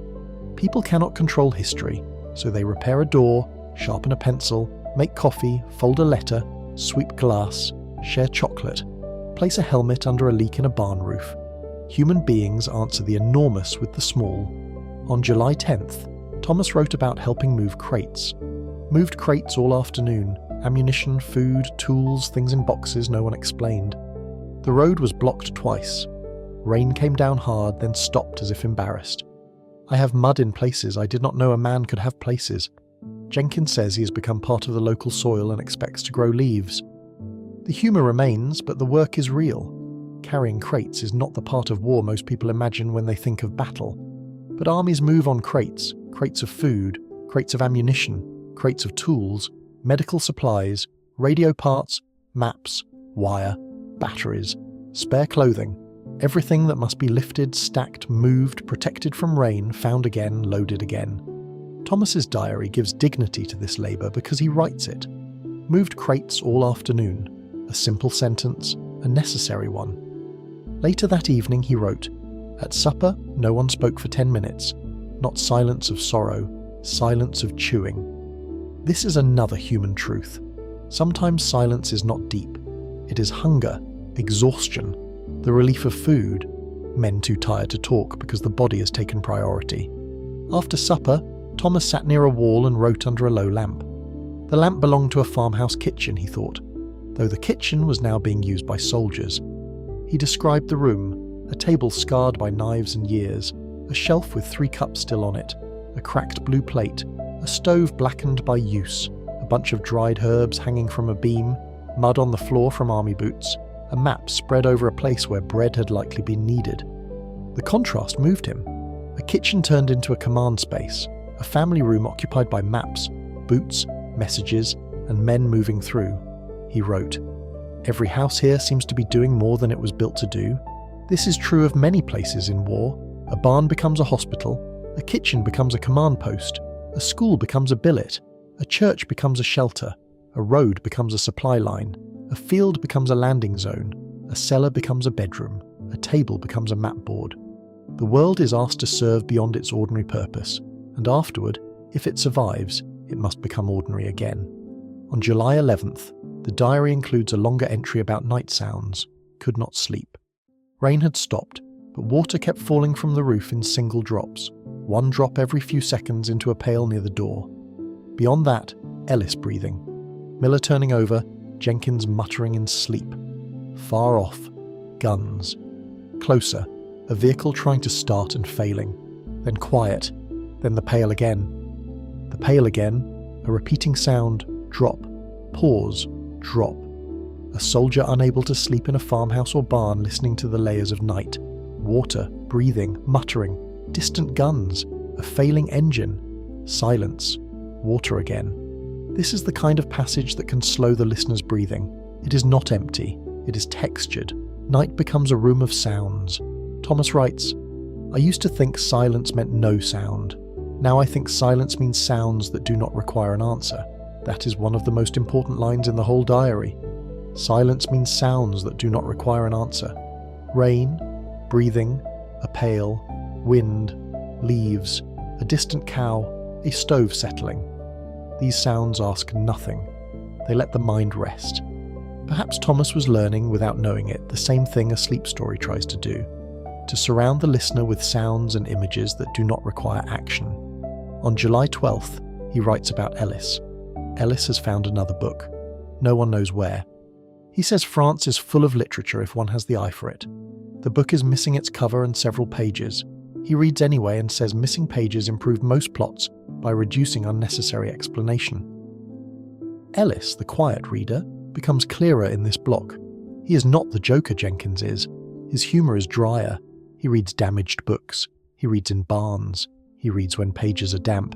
He reads even when endings are missing. Thomas seems comforted by Ellis's habit. A man reading in war is an image of continuity. Books belong to another kind of time, a slower time, a time of rooms, chairs, lamps, shelves, pages turned in quiet. When Ellis reads in a barn near the front, he brings that other time with him. Thomas wrote, "There is something steadying about Ellis reading. It suggests the world still contains chapters. The world still contains chapters." That line connects to the diary itself. A diary is made of entries, a book of chapters, a life of days. When days blur, writing gives them edges. On July 13th, Thomas records a visit from a chaplain, perhaps the same man from training or another. Chaplain came through. Different one, I think. Thin face, kind eyes, boots worse than ours. He asked if anyone wanted to talk. No one did, so he shared cigarettes and told us the rain would clear by morning. This was almost certainly beyond his authority, but appreciated. The chaplain's role here is not sermonizing, it is presence, cigarettes, a prediction about weather, kind eyes, bad boots. Sometimes comfort comes from someone who does not force words. The men did not want to talk. He stayed anyway. Thomas appreciated it. Again, the diary favours subtle care.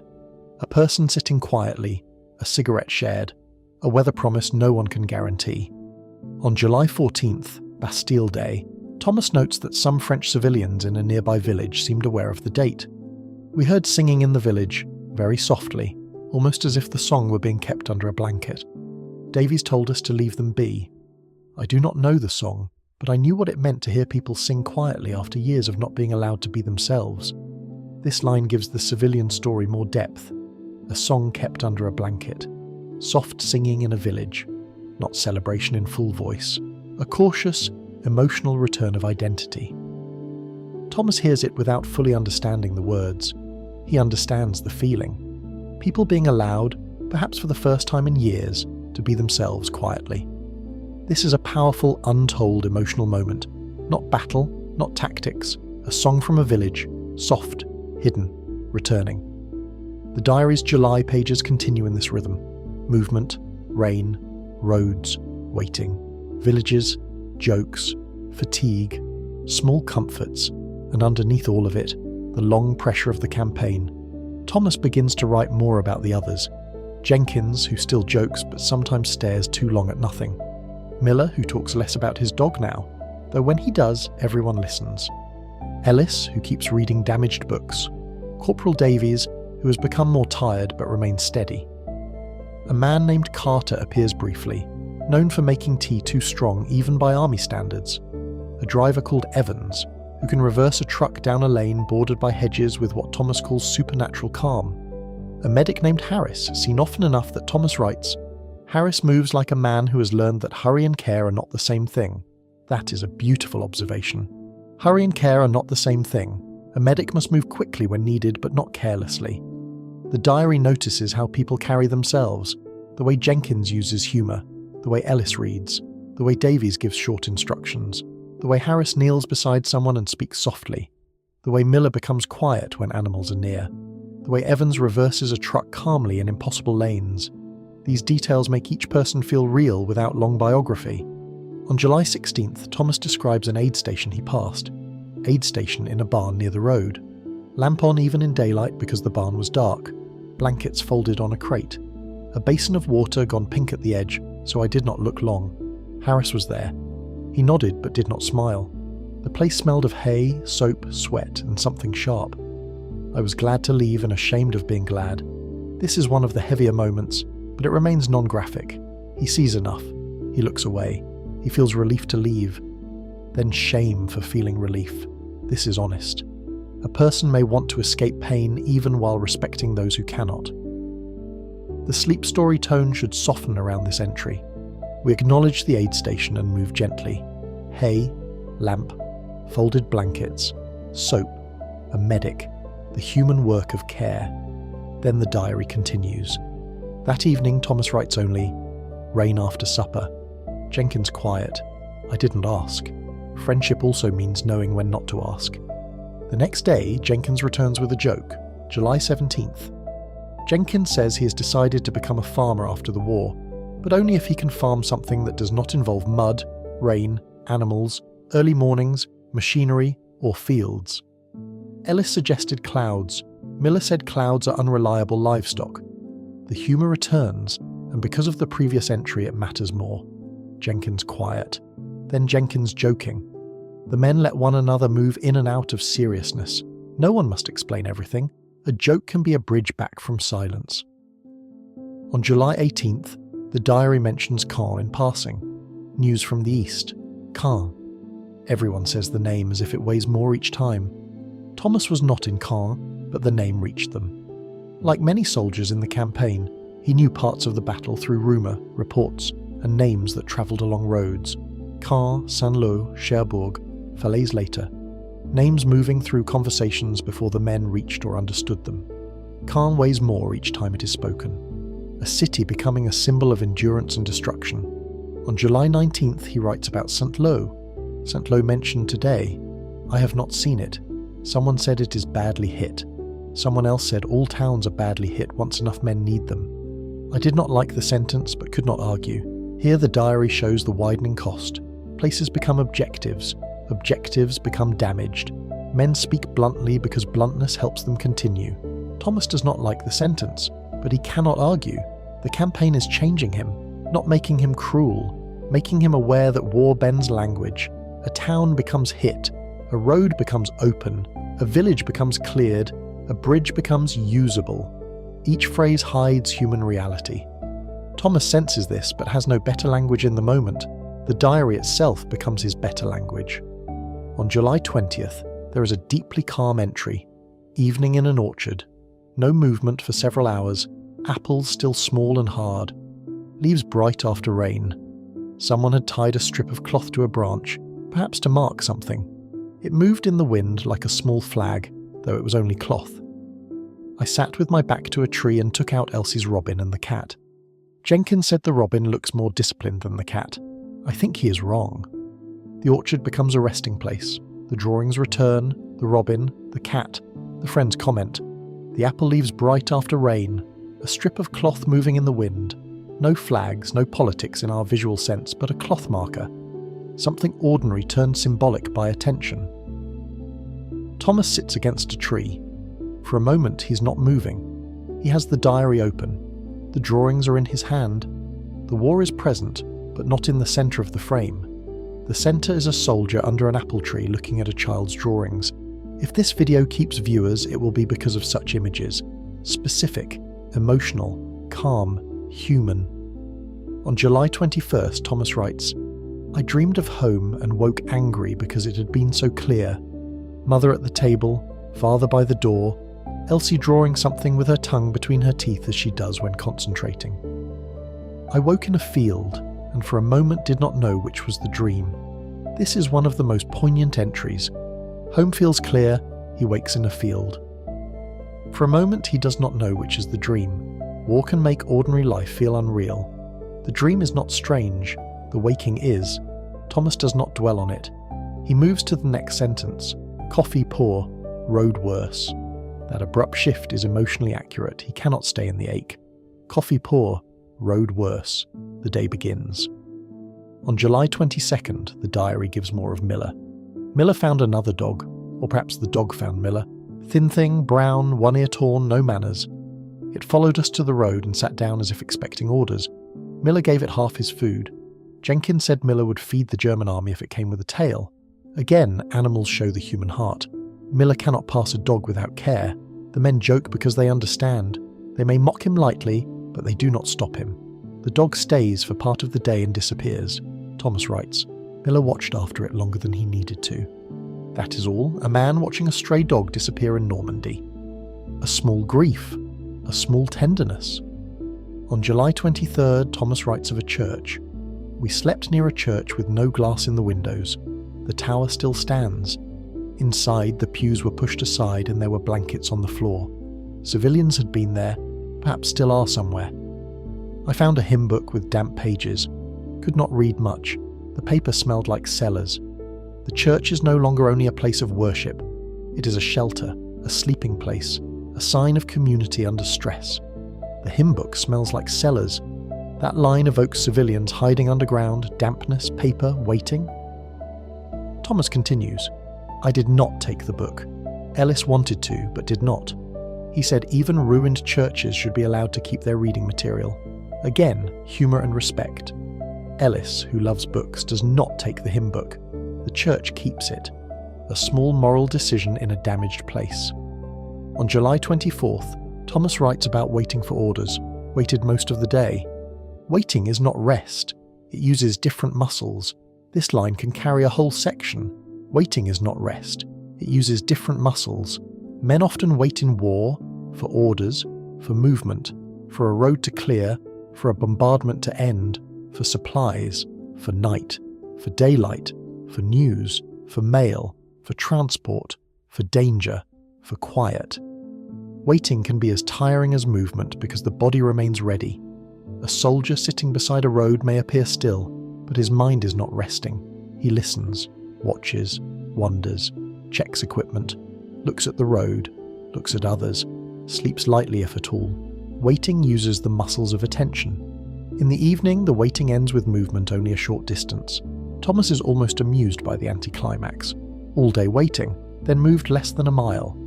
Jenkins said if the army continues at this pace, we shall reach Berlin as elderly men of distinction. The joke is historically impossible in timing, but emotionally true. Movement in Normandy could be slow enough to make men absurdly aware of distance. On July 25th, the diary mentions a change in the air. Something happening west, everyone says.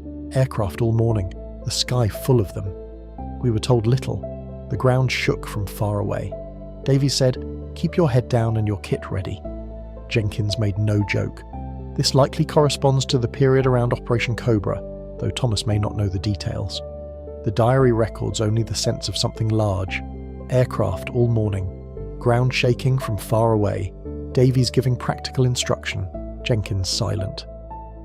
The story is moving toward the breakout, but Thomas experiences it as atmosphere and rumour. This is perfect for the diary, not official history, lived uncertainty. The next entry, July 26th. Roads crowded, more movement than before, dust everywhere. Men saying the line has broken somewhere, or will break, or nearly broke, or should have broken. No one knows anything except what the road tells us, and the road says hurry up and wait. The road says hurry up and wait. Again, the phrase captures military movement. More traffic, more dust, more rumours. The possibility of the campaign changing shape. Thomas senses that the long enclosure of Bocage may be shifting, but he does not yet understand fully. July 27th. We passed a field of burned grass and then, beyond it, a field untouched and full of flowers. The difference was only a hedge. I cannot stop thinking about that. The difference was only a hedge. This line is Normandy. One field scarred, one field full of flowers, only a hedge between them, the arbitrary closeness of destruction and beauty. Thomas cannot stop thinking about it because it reveals something he has been living inside. The world divided into compartments. One field war, one field summer, one hedge between them. The diary's third block can end with this awareness deepening. Thomas is no longer only recording days so they do not disappear. He's beginning to understand how strange memory will be. Not whole. Not linear, not official. Fields, hedges, rain, friends, animals, roads, rumours, lamps. On July 28th he writes, "I think if I live to be old, I will not remember the campaign properly. I will remember a hedge, a cat, a cup of coffee, Jenkins laughing at the wrong moment, the woman with the bucket, a church without glass and the smell of wet straw." Perhaps that is what a campaign is when it passes through one man. Perhaps that is what a campaign is when it passes through one man. This is the final key line of Block 3. A campaign through one man is not the same as a campaign on a map. It is the personal residue of a vast event. A hedge, a cat, coffee, a friend's laugh, a woman with a bucket, a church without glass, wet straw. For the listener, the story now has its emotional centre. The forgotten diary is not just telling us what happened, it is teaching us how history becomes memory. Block 3 closes on a quiet night, July 29th, night beside a road. We are waiting again. The moon is out, though thin and pale. Vehicles pass with covered lights. The hedges are black. Someone is boiling water nearby. I can smell smoke and tea. Jenkins is asleep with his cap over his face. Miller is writing home. Ellis is reading half a book. Davies is checking something by the road. I have the diary on my knees and can hear the pencil moving. The pencil moving. That is the last sound of this section. Not the guns, not the engines, not the orders, the pencil. A quiet scratch on paper in the dark. A soldier making the days remain. Imagine him there, beside a Normandy road at night. The moon thin above the hedgerows, covered vehicle lights passing slowly. Tea boiling somewhere nearby. Smoke in the air. Friends around him. Some asleep, some writing, some reading, some working. The diary open on his knees, the pencil moving, one line after another, the world beyond the hedge uncertain, the past behind him blurred, the future ahead closed, but the page present, the pencil present, the sound of writing present. If you are listening now, let that sound become soft and steady. A pencil across paper, a small line, a pause, another line, rain far away, tea smoke, a road at night, a diary in the lap, the long war outside the page, the quiet human life inside it. Thomas Avery writes because he does not want the days to disappear, and for tonight, they remain. The hedge remains, the cat remains, the coffee remains, the woman with the bucket remains, The church without glass remains. The smell of wet straw remains. Jenkins asleep with his cap over his face remains. Miller writing home remains. Ellis reading half a book remains. Davies checking something by the road remains. And the pencil, moving gently through the dark, remains. The fourth part of the diary begins with a line written very lightly, as if Thomas Avery had been tired enough that the pencil barely touched the page. August begins in dust. Only 4 words. No explanation. No date at first. Only that. August begins in dust. Then, beneath it, after a small gap, he wrote more. The roads are busier now. More vehicles, more men. More shouting at crossroads. More dust in the teeth. More movement and yet still so much waiting. Jenkins says the army has discovered speed but mislaid direction. I think he's only half joking. By August 1944, the Battle of Normandy was changing. The long enclosed struggle in the hedgerows had begun to open in places. Operation Cobra had broken the German line in the west, and American forces were beginning to move with a speed that would have seemed impossible during the slow weeks of Bocage fighting. But for Thomas, the change did not appear first as a strategic breakthrough. It appeared as dust. Roads crowded with trucks, columns moving through villages, military police at crossroads, engines running too long, men waiting beside vehicles, maps being checked more often, rumours arriving faster than confirmation. The sense that something ahead had loosened, though no one near him could yet see the full shape of it. A campaign changes first in atmosphere. Before a soldier understands the map, he feels the road. The road moves differently. The traffic moves differently. The voices around command posts change. Men who had spoken of one village at a time now speak of towns farther away. The horizon seems to lengthen. The next hedge is still there, but beyond it, perhaps, another road is opening. Thomas wrote, "For weeks the country seemed to hold us in small green rooms. Now the doors are opening, but every open door has a queue of trucks in front of it. This is the diary at its best." A battlefield image translated into ordinary frustration. The bocage as green rooms, the breakout as doors opening, the army as trucks waiting in the doorway.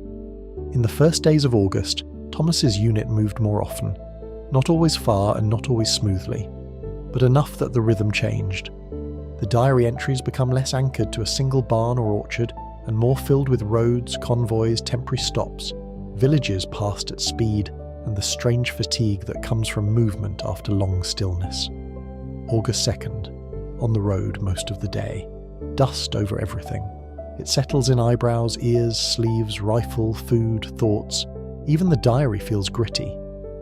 We passed a crossroads where 3 men were arguing over a map, and one cow stood between them with the expression of a senior officer. The cow returns, as cows often do in Thomas's diary. Animals remain themselves, whatever armies are doing. That is part of their comfort. A cow at a crossroads. Men arguing over maps. Dust in the air. The absurdity of war and rural life meeting in one image. Jenkins would have appreciated it, and Thomas likely wrote it partly for that reason. The diary continues. "I thought today of the woman in the doorway back in England, the one with the apron. I wonder if she remembers us passing. Probably not. It is strange to be a moment in someone else's evening and then gone." This reflection shows how the diary is becoming more inward. Thomas is no longer simply recording what happens. He's noticing how memory moves between people. He remembers a woman watching the convoy in England. Perhaps she's forgotten him entirely. Perhaps she remembers the line of lorries but not any face. Perhaps he was only a passing shadow. The thought does not upset him exactly. It makes him aware of how temporary human crossings can be. A soldier passes a doorway. A civilian sees him for 3 seconds. A diary holds the moment decades longer than either person may have expected. On August 3rd, Thomas writes of sleeping beside a road. Slept 2 hours under a lorry. Not recommended, but dry. I woke to someone stepping over my legs and apologising as if we were in a drawing room. The sky before dawn was pale and clear. For a moment underneath the lorry, looking out at boots passing by, I felt like a very small animal. This image has a quiet, almost dreamlike quality.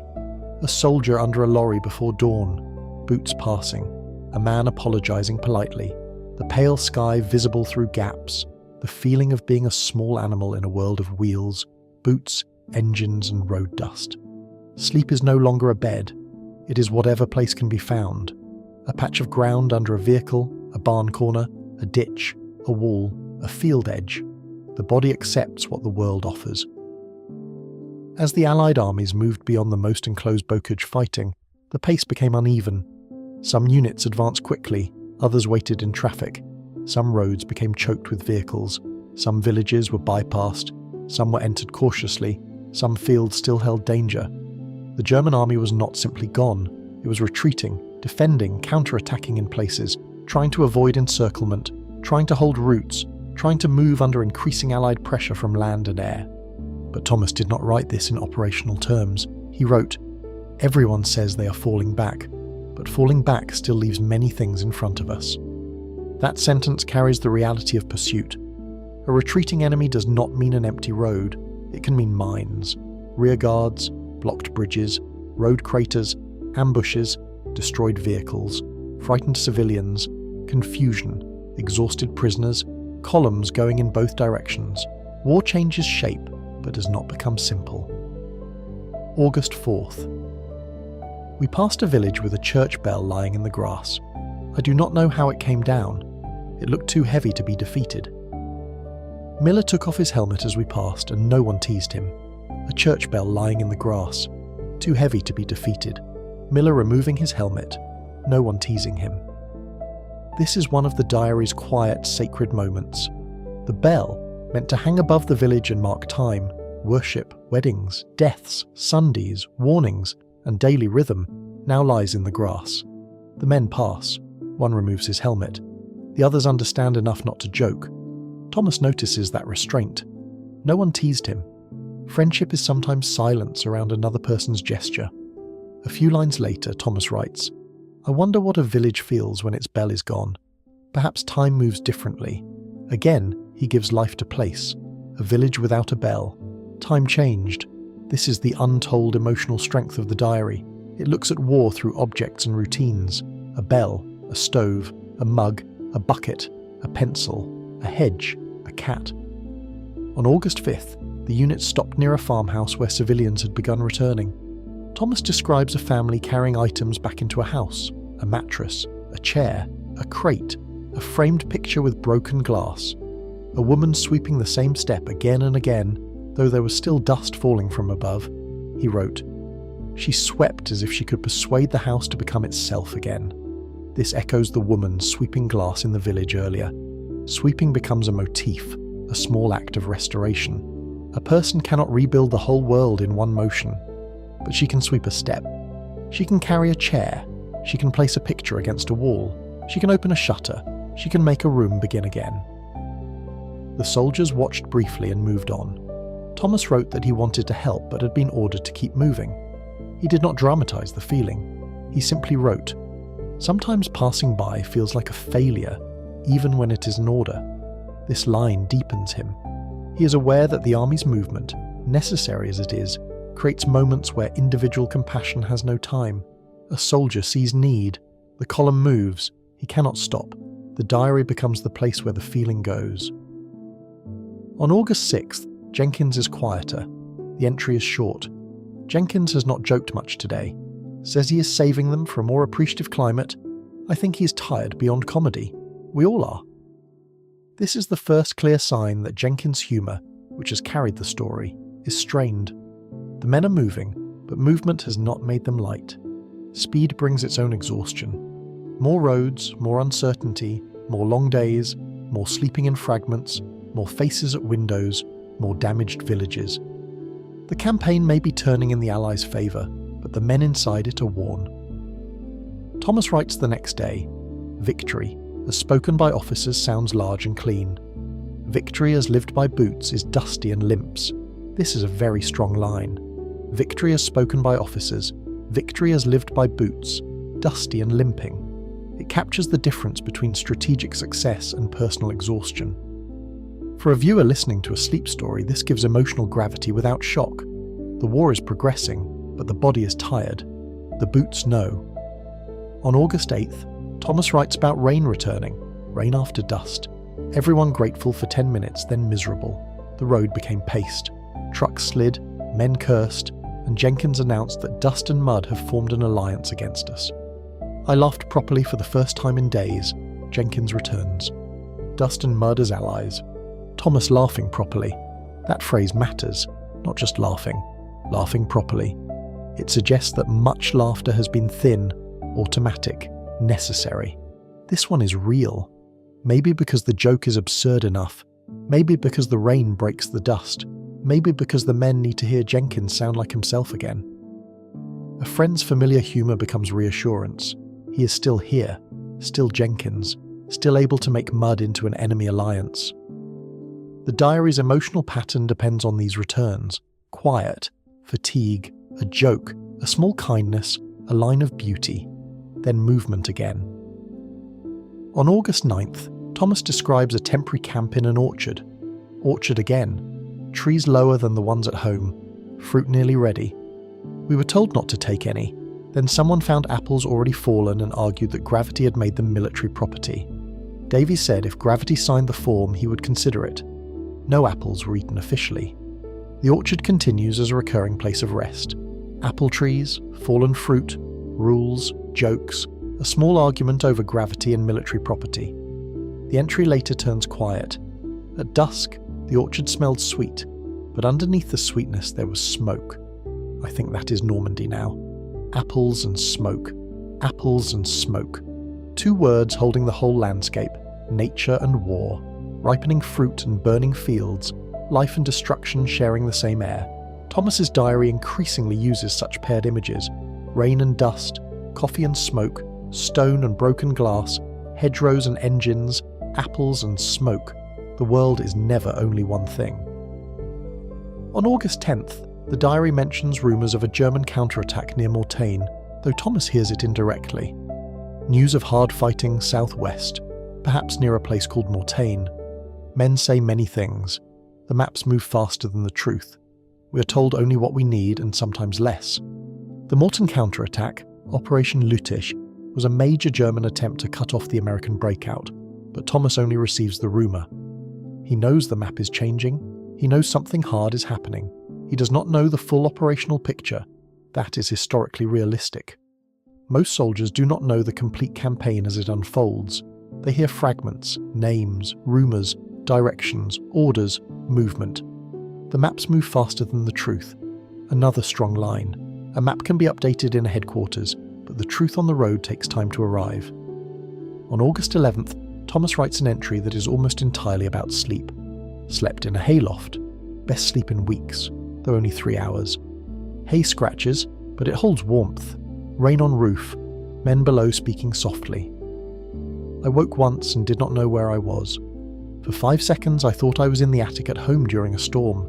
Then Miller coughed and France returned. This is a perfect sleep story passage. A hayloft. 3 hours of deep sleep. Rain on the roof. Men speaking softly below. A moment of confusion on waking, home mistaken for France. Then a cough.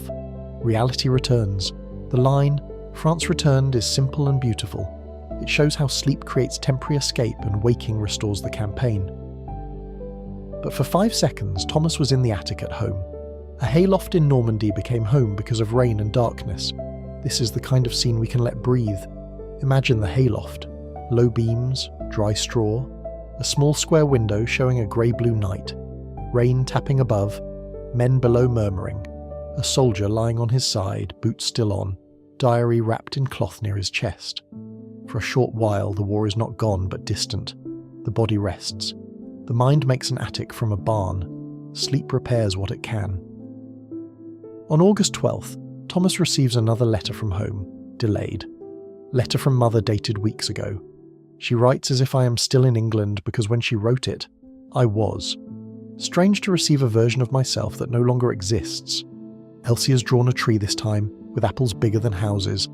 Jenkins says it is a tactical map of an orchard offensive.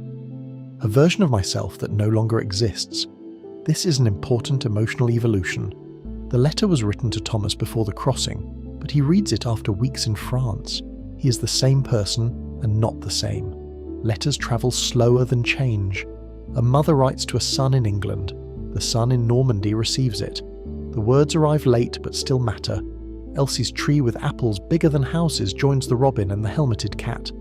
The back of the diary now holds 3 drawings, a robin, a cat, a tree, each drawing small, innocent, domestic. Together they become a little gallery of home. Thomas writes, "The drawings are becoming more important than the letters, though I would never tell Mother that. The letters tell me home continues, the drawings prove it. This is a beautiful distinction. Letters tell, drawings prove. A child's drawing proves that Elsie sat somewhere safe enough to draw, that paper existed, that a pencil existed, that a table or floor existed, that imagination continued. That home was not only worry, it still had a child drawing apples too large for trees." On August 13th, the diary turns to a night watch again. Watch near a crossroads, moon clear, road white with dust, hedges black, a signpost broken, pointing nowhere useful. I could hear vehicles far off, then closer, then far again. The night smelled of hot engines cooling. Strange smell. Metal, oil, dust, and relief. Hot engines cooling. Metal, oil, dust, and relief. A crossroads at night. A broken signpost. The sound of vehicles passing in waves. Thomas standing watch, listening to movement. The campaign is changing from static hedgerows to roads and pursuit. The smell of engines cooling becomes the smell of the new phase. Not only mud and rain now, dust and hot metal, movement, relief mixed with exhaustion. The entry continues. A man from another unit asked me the road to a village I had never heard of. I pointed him to Davies, who pointed him to a map which pointed him to another road which was blocked. This is how armies travel. This humour is tired but sharp. Direction in war is always imperfect. A man asks, another points, the map points, the road refuses. On August 14th, Thomas mentions prisoners passing. Prisoners today, many of them young, dirty, quiet. Some looked at us, some did not. One had a bandage on his hand and kept holding it like a bird. I thought of Elsie's Robin and did not like the thought. This is delicate, human, and not glorifying. He sees enemy prisoners not as monsters in that moment, but as tired, young, dirty men. One holding a bandaged hand like a bird. It reminds him of the Robin drawing, and he does not like the connection, because it complicates feeling. The diary allows that discomfort. A person can understand the moral necessity of defeating Nazi Germany, while still recognizing the human vulnerability of individual prisoners. Thomas does not make a speech. He writes the image. A bandaged hand held like a bird. Then he moves on. On August 15th, the writing becomes smudged. Rain again. Heavy. The diary got wet because I am a fool and left the cloth loose. Pages curled. Jenkins says this gives the book character. I told him it had enough character. He said no book ever does. The diary itself suffers the campaign. Wet pages, curled edges, smudged pencil. Jenkins defending the damage as character. A diary that began as an object now has its own war wounds. Not dramatic, but visible. The book is changing with Thomas. Softened corners, grit in the spine, rain marks, drawings folded inside. The physical condition of the diary becomes part of the story. Many years later, when found in the farmhouse box, those marks remain. We as listeners can imagine touching the curled page from August 15th and knowing the rain that touched it. Not the idea of rain, the actual rain. A drop from a Normandy sky, carried across decades on paper. On August 16th, Thomas writes more quietly. Everyone says the Germans are being pushed into a pocket. I do not understand the shape of it. Pockets are things for coins, pencils, letters, and Elsie's drawings. On a map, I suppose, a pocket is a place men cannot easily leave. It sounds too small a word for so much trouble. This refers to the developing phrase pocket, though Thomas experiences it through rumour and the metaphor of a pocket. He thinks of pockets as places for small personal things, coins, pencils, letters, drawings. But a pocket on a map means encirclement, pressure, disaster, men trapped. The word feels too small. Thomas's sensitivity to language is one of the diary's great strengths. War uses ordinary words for terrible realities. Pocket, objective, cleared, taken, lost, held, hit. A soldier begins to hear the weight inside them. On August 17th, the roads grow more crowded, roads east full of movement. Our movement, their movement, civilians, carts, animals, prisoners, ambulances, trucks, all under dust and low aircraft. The world has become a road and everyone is on it. The world has become a road and everyone is on it. This line captures the late Normandy campaign, movement in every direction, pursuit, retreat, displacement, supply, evacuation, advance. Civilians trying to survive, prisoners being moved, ambulances searching for routes. The road becomes the whole world, a place of urgency and exhaustion.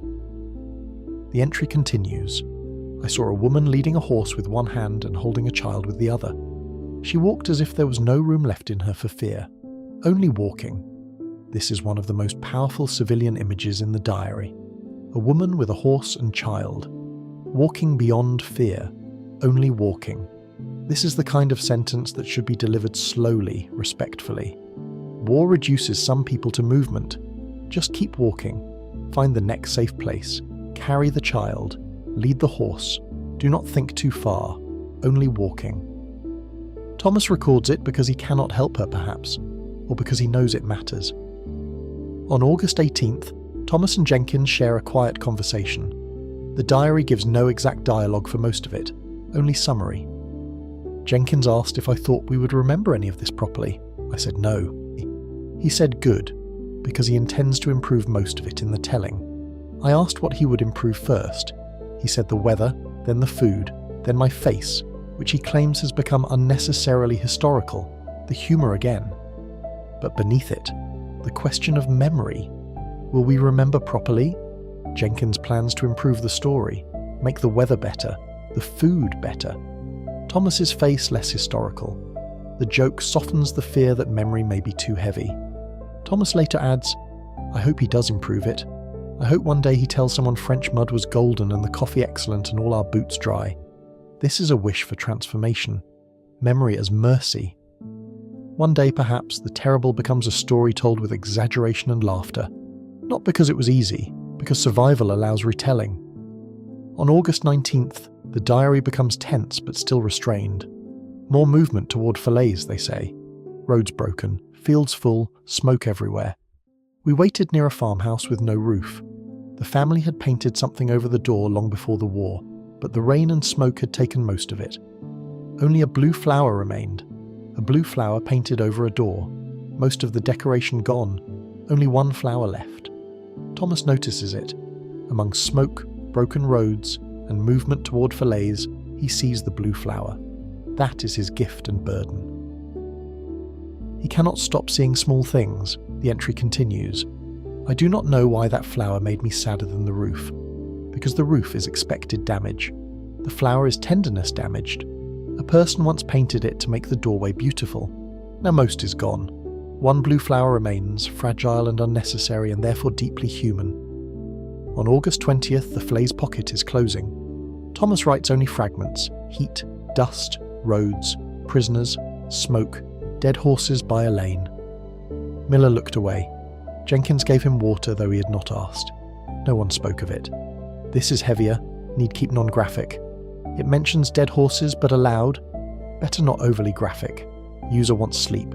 We can include fallen horses, but already final. It's okay, maybe animals lost. We need avoid gore. Let's soften. We're generating, can avoid dead mention.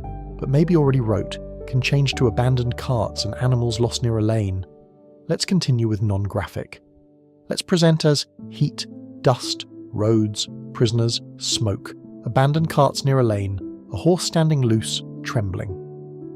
Miller looked away. Need consistency. We'll write clean. The page is smudged here, and the words are difficult to read. Heat, dust, roads, prisoners, smoke, abandoned carts near a lane, a horse standing loose, trembling. Miller looked away. Jenkins gave him water, though he had not asked. No one spoke of it. Even in an entry about the collapse of armies, Thomas records care between friends. Jenkins giving Miller water. No discussion, no explanation, just water. This is the emotional thread of the diary. Small acts in large events. On August 21st, the pocket around German forces near Falaise and Chambois was closing or had closed in the wider campaign, though Thomas does not explain the operational end. He writes, they say the pocket is closing. Everyone says it differently, some with relief, some with anger, some as if saying the weather. I find the word heavy now. Pocket. I have one full of dust, a pencil and Elsie's drawings. That is all I want a pocket to be. The word returns. Pocket. A military term and a personal object. Thomas rejects the military weight of it and returns to the human meaning. A pocket for dust, pencil and drawings. This is the diary's quiet resistance to abstraction.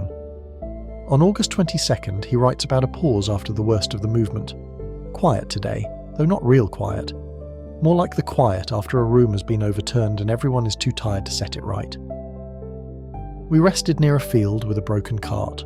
Grasshoppers in the grass. I had forgotten grasshoppers existed. The return of insects. Grasshoppers. Tiny life continuing.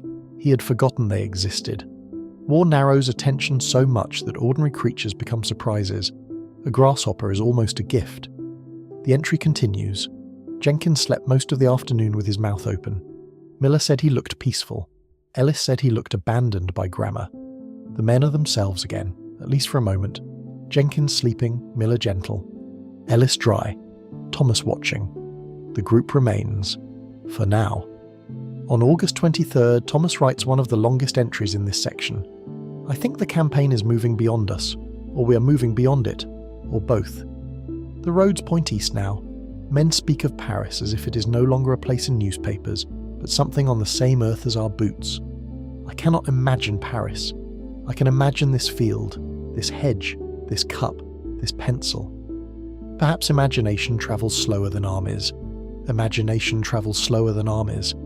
After weeks in Normandy, Paris is still too large, too distant, too unreal. Thomas can imagine what is near. Field, hedge, cup, pencil. Again, small stones in the hand. The armies are advancing, but the mind remains in the place it can hold. For Thomas, Normandy is not yet memory, because he has not left it fully. The diary continues. If we leave Normandy soon, I wonder what will happen to all the things I have noticed. The blue flower over the door. The cat in the barn, the woman with the bucket, the church bell in the grass, the apples, the pail catching rain. Do they stay here when I go, or do I carry them? That question is the soul of the diary. Do the noticed things remain in the place, or are they carried by the person who noticed them? Both. The blue flower remains on the wall if the wall remains, but it also travels in the diary, in Thomas, in us now, listening. A forgotten soldier's diary is a vehicle for small things that might otherwise disappear. On August 24th, Thomas records passing through a town where people had begun to come into the streets. People out today, more than before. Some waved, some cried, some only watched. An old man shook my hand and spoke very quickly in French. I understood nothing except his hand. His hand said enough. This is a beautiful line. I understood nothing except his hand. His hand said enough. Liberation as touch, a handshake, language failing but human feeling passing through. Thomas does not need to understand every word. The old man's grip carries gratitude, relief, grief, history, perhaps all at once. He continues. Jenkins bowed to a group of children and nearly fell over because of his pack. They laughed. He said he meant to do it.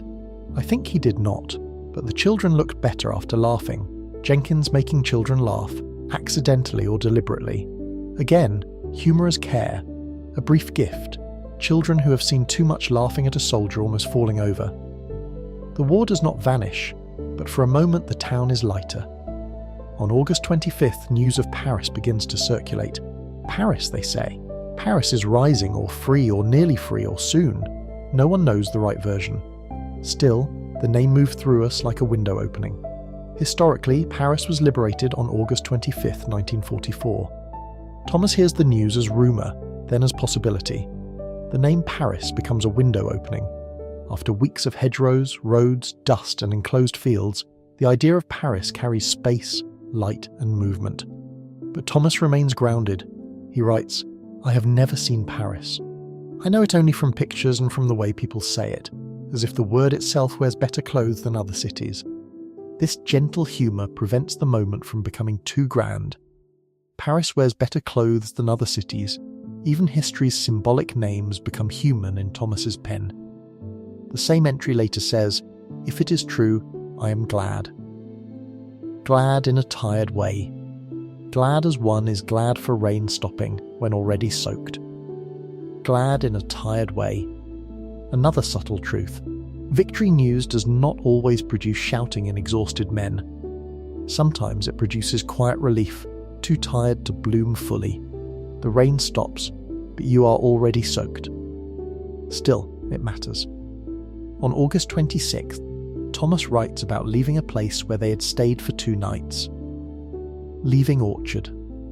I took one fallen leaf and put it between pages, though it may only become brown dust. Jenkins says the diary is becoming a farm.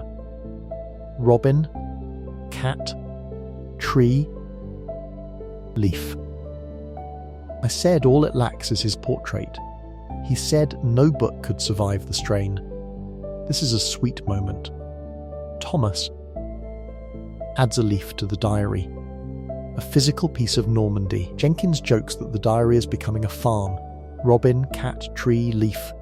The diary now contains not just writing and drawings, but land. A leaf pressed between pages. Even if it becomes dust, it was held. This image will matter later when the diary is found. The leaf may be gone, or a stain remains. A faint brown shape, enough to know it was there. On August 27th, the mood shifts toward departure from Normandy. We are moving again. More east than before, I think. Roads different now, or perhaps I am different. The hedges seem lower, the sky seems wider. It may only be that I am looking up more. The sky seems wider, the bocage has loosened. Or Thomas has changed. He cannot tell. The world and self alter together. He has lived through enclosed fields and now sees a wider sky. Perhaps because the land is changing. Perhaps because the front has broken. Perhaps because he is finally able to look farther ahead. The diary often does this. It refuses to separate outer landscape from inner state. On August 28th, Thomas writes one final Normandy entry for this block. Last night in Normandy, perhaps. No one knows. We slept in a barn that smelled of dry straw for once, not damp. The roof held. The moon came through a gap in the boards and made a white square on the floor. Jenkins was asleep inside it for a while, as if someone had placed him there for inspection. Miller said nothing. Ellis read by the moonlight and claimed this made him literary. Davies told us to sleep while we could. The roof held. Moonlight made a square on the floor, Jenkins sleeping inside it, Ellis reading by moonlight. Davies telling them to sleep. This is a deeply calm image, perfect for the end of Block 4. Thomas continues, I thought of all the rooms we have borrowed since June. Huts, lorries, landing craft, ditches, barns, fields, cellars, orchards, roadsides. None ours, all ours for a night. Perhaps soldiers are people who learn to belong briefly and leave before morning. Perhaps soldiers are people who learn to belong briefly and leave before morning. This line brings together the whole diary so far. Temporary belonging, the hut in England, the lorry, the landing craft, the ditch in France, the barns, the orchards, the roads, the rooms borrowed from civilians, the roof that held for one night, the moonlight square. A soldier belongs briefly, then leaves. The places remain behind, carrying traces. Footprints, ash, a mark on the floor, a missing apple, a memory in a child's mind, a line in a diary. He adds, if this is the last night here, I want to remember it kindly. Not because it was kind, exactly, but because it held us. Not because it was kind, because it held us. Normandy held them, hardly, imperfectly, with mud, fear, dust and rain, but also with barns, orchards, walls, lanes, fields and nights under roofs. The land was not gentle, but it held. For a sleep story, this is the emotional resolution of the Normandy section, the land as a temporary shelter. A place of hardship and memory, a place that held them. As Block 4 closes, the campaign's strategic movement is shifting beyond Normandy, but Thomas's diary pauses inside the last quiet barn. Moonlight on the floor, dry straw, a roof that holds, friends sleeping, a diary on his knees, a leaf pressed between pages, drawings in the back, a pencil still working, the world outside moving east. Paris newly liberated, or being spoken of in every road and command post. The German army retreating. The Allies moving forward. History widening again beyond the green rooms of Normandy. But Thomas remains with the barn. He is still the man who can only hold what is near. The moonlit square. Jenkins asleep. Ellis reading. Miller silent. Davies practical. The smell of dry straw. The diary page. The roof. If you are listening now, let that image become slow. A barn at night. No rain this time. Only moonlight. A pale square on wooden floor.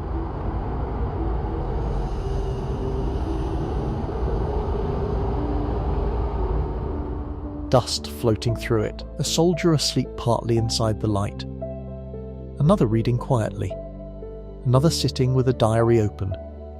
Boots lined near a wall. A pack used as a pillow. A roof holding above them. Outside, the Normandy fields are dark.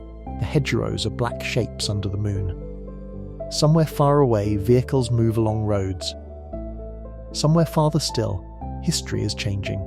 But inside the barn, the night is made of straw, breathing, wood, moonlight, and the scratch of a pencil. Thomas writes because he does not want the days to disappear.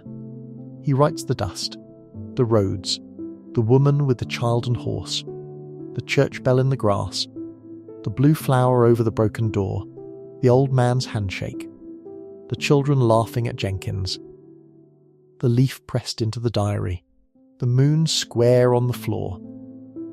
He writes them because tomorrow they may move on.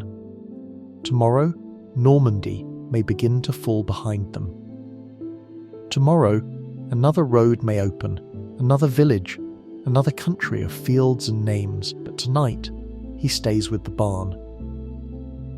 With a roof that holds, with the strange gratitude of temporary shelter, with the knowledge that not every place is kind, but some places still hold you long enough to sleep. The page ends with one final line. Tonight, Normandy is quiet enough to hear the straw settle. And then, nothing more. Only the blank space below. A blank space like sleep. A blank space like the pause before another road. A blank space holding the last night in Normandy, before the diary turns eastward into the fifth part of the diary, feels different from the others. The pages are still the same size. The handwriting is still Thomas Avery's. The pencil still leans slightly when he grows tired. The rain still appears. The mud still appears. Jenkins still appears, though less loudly now. Miller still watches animals with a softness he rarely gives to people. Ellis still reads whatever ruined book he can find. Davies still speaks in short, practical sentences that seem to hold the world in place. But something in the diary has changed. The story has moved beyond the first shock of arrival, beyond the beaches, beyond the long green rooms of the bocage, beyond the orchards and barns of Normandy, beyond the feeling that each hedge is the horizon. Now the road is wider, the sky is wider, the names are different, the movement has changed. And Thomas, though still young, sounds older on the page, not old in years. Old in attention, old in tiredness, old in the way a person becomes when the world has asked him to notice too much. At the top of the next page he writes, August 30th. We are east of the places I learned to remember. That line is simple, but it carries a quiet sadness. East of the places I learned to remember. The human mind needs time to attach itself to a landscape. At first, Normandy had been foreign to him, a word from maps, a coast hidden across the channel. Then it became the beach. Then a ditch. Then hedgerows. Then barns. Then orchards. Then roads. Then the woman with the bucket. The cat in the barn. The church without glass. The blue flower over the broken door. The bell lying in the grass, the apple leaf pressed between pages, the moon square on the barn floor. By the time he learned to remember it, the army was moving on. This is one of the strange pains of war. A place becomes real just as you leave it. A field becomes familiar only when it falls behind. A road becomes part of you only when another road is already ahead. Thomas writes, "I thought leaving Normandy would feel like escape. Instead, it feels like leaving a room before I have understood what was said there." He does not explain more. He does not need to. The diary has always been full of rooms. The hut in England. The lorry under canvas. The landing craft. The barn. The farmhouse kitchen. The aid station. The cellar. The hayloft. The orchard. The road itself as a moving room. Now Normandy becomes a room too. A room he has left before understanding. The armies continue east. The war is not over. France is not fully free. Europe is still at war. But in Thomas's small world, the next chapter begins as movement. Roads. Dust. Convoys. Villages. Bridges. Fields. Crowds. Civilians stepping carefully into a new kind of uncertainty. The retreat of German forces, the Allied advance, and the liberation of towns and cities all created a sense of motion very different from the Hedgerow campaign, where the bocage had compressed time and space. The advance beyond Normandy stretched them. Distances opened. Roads ran longer. Columns moved through places that had waited years for the sound of Allied vehicles. The diary's entries become full of faces at roadsides. People waving, people crying, people staring, people offering water, people offering flowers, people offering nothing, because they had nothing left except the fact of being there. On August 31st, Thomas wrote, "We passed through a village where everyone seemed to be outside. Old men, women, children, even a man with a chair carried into the road so he could sit and watch us go by. A girl gave Miller flowers. He held them as if they were dangerous. Jenkins said if the flowers outrank him, he will refuse to salute."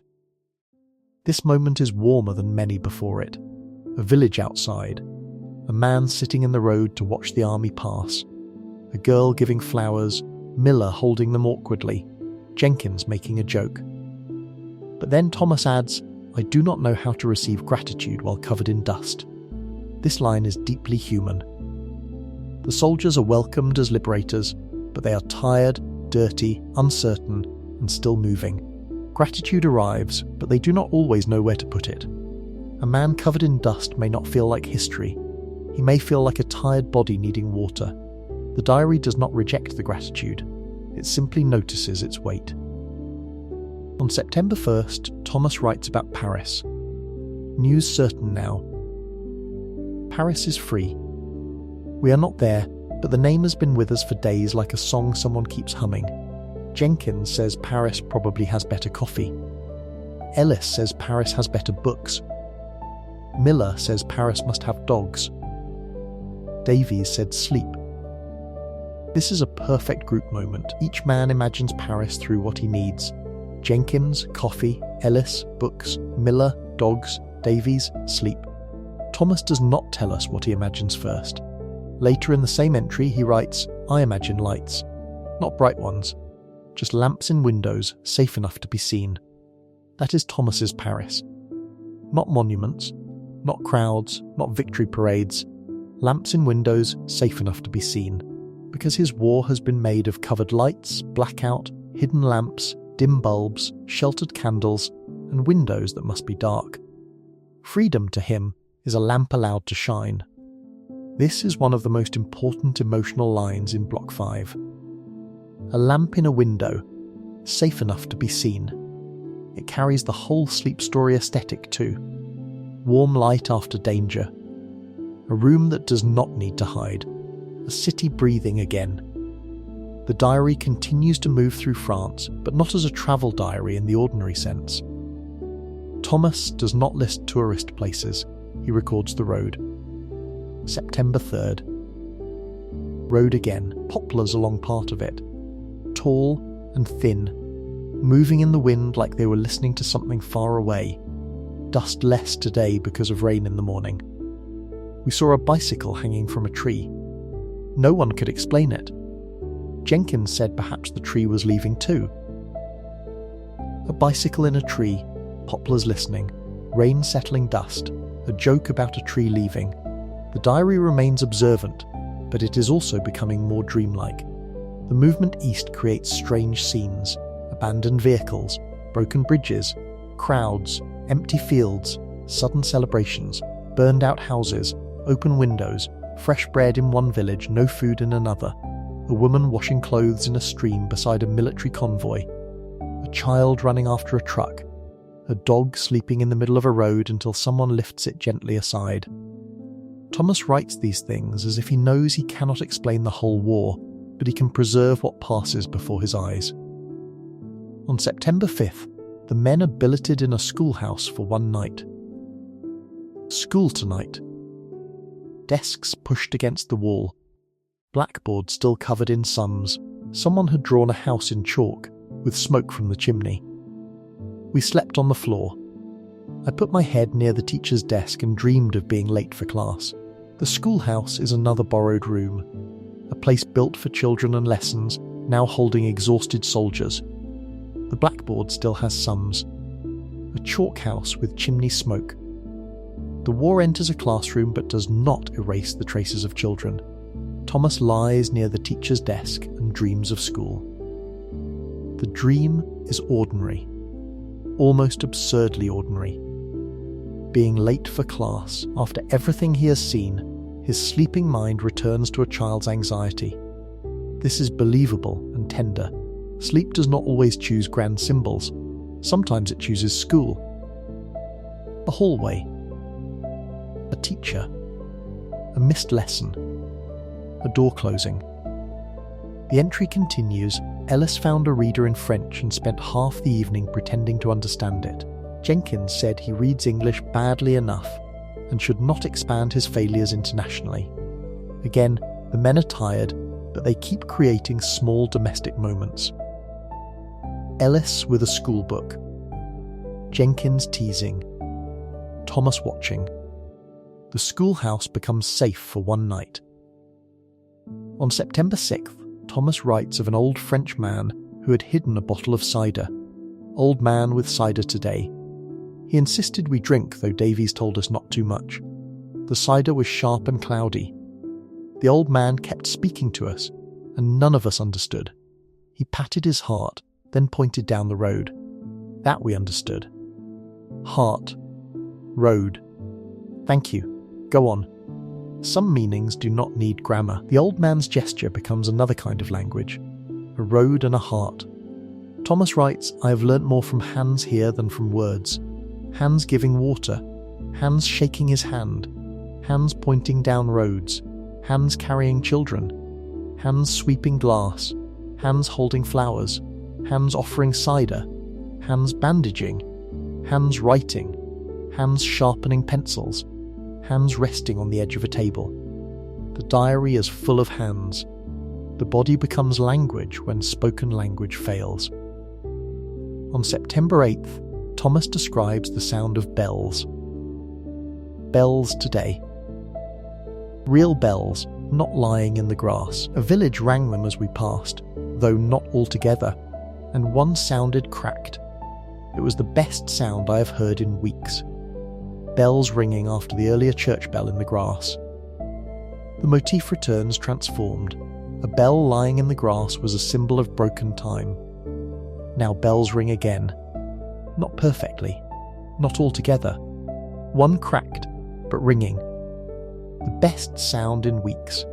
Thomas writes that Jenkins stood still for a moment when he heard them. Not joking, just listening. Miller removed his helmet again. Ellis closed his book.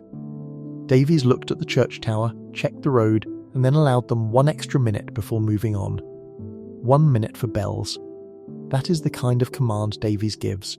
Practical, understated, humane.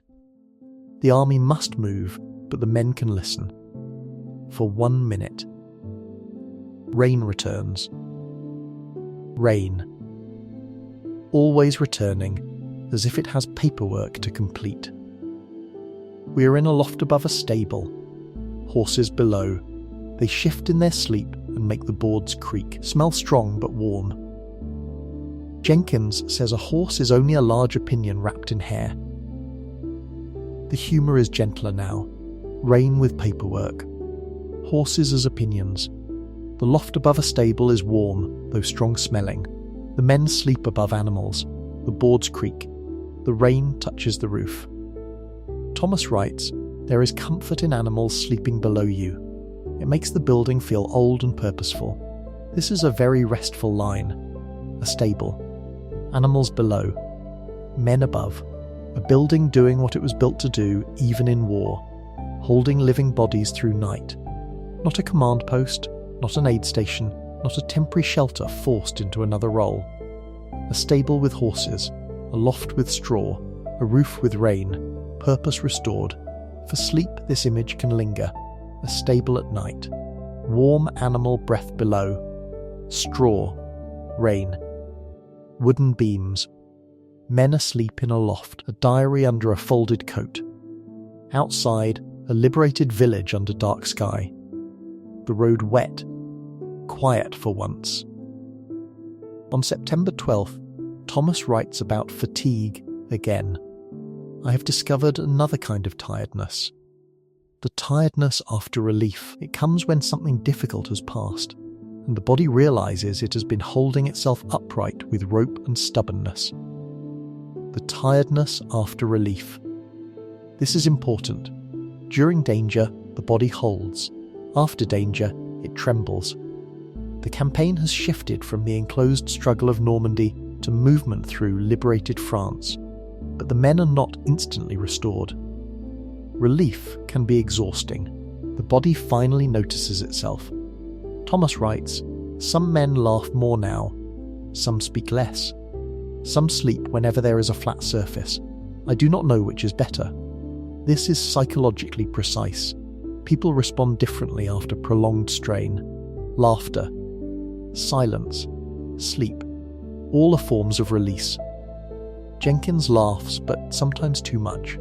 Miller becomes quiet around crowds. Ellis reads as if reading can stitch the world back into paragraphs. Davies becomes even more practical, perhaps because practicality is his refuge. Thomas writes, "Writing is his way to remain whole." On September 14th, the diary returns to the drawings. I took out Elsie's pictures tonight. Robin, cat, tree. The leaf from Normandy has stained the page brown. The cat's helmet is smudged now. I should be upset, but I like that the diary looks travelled. A clean diary would be a liar. A clean diary would be a liar.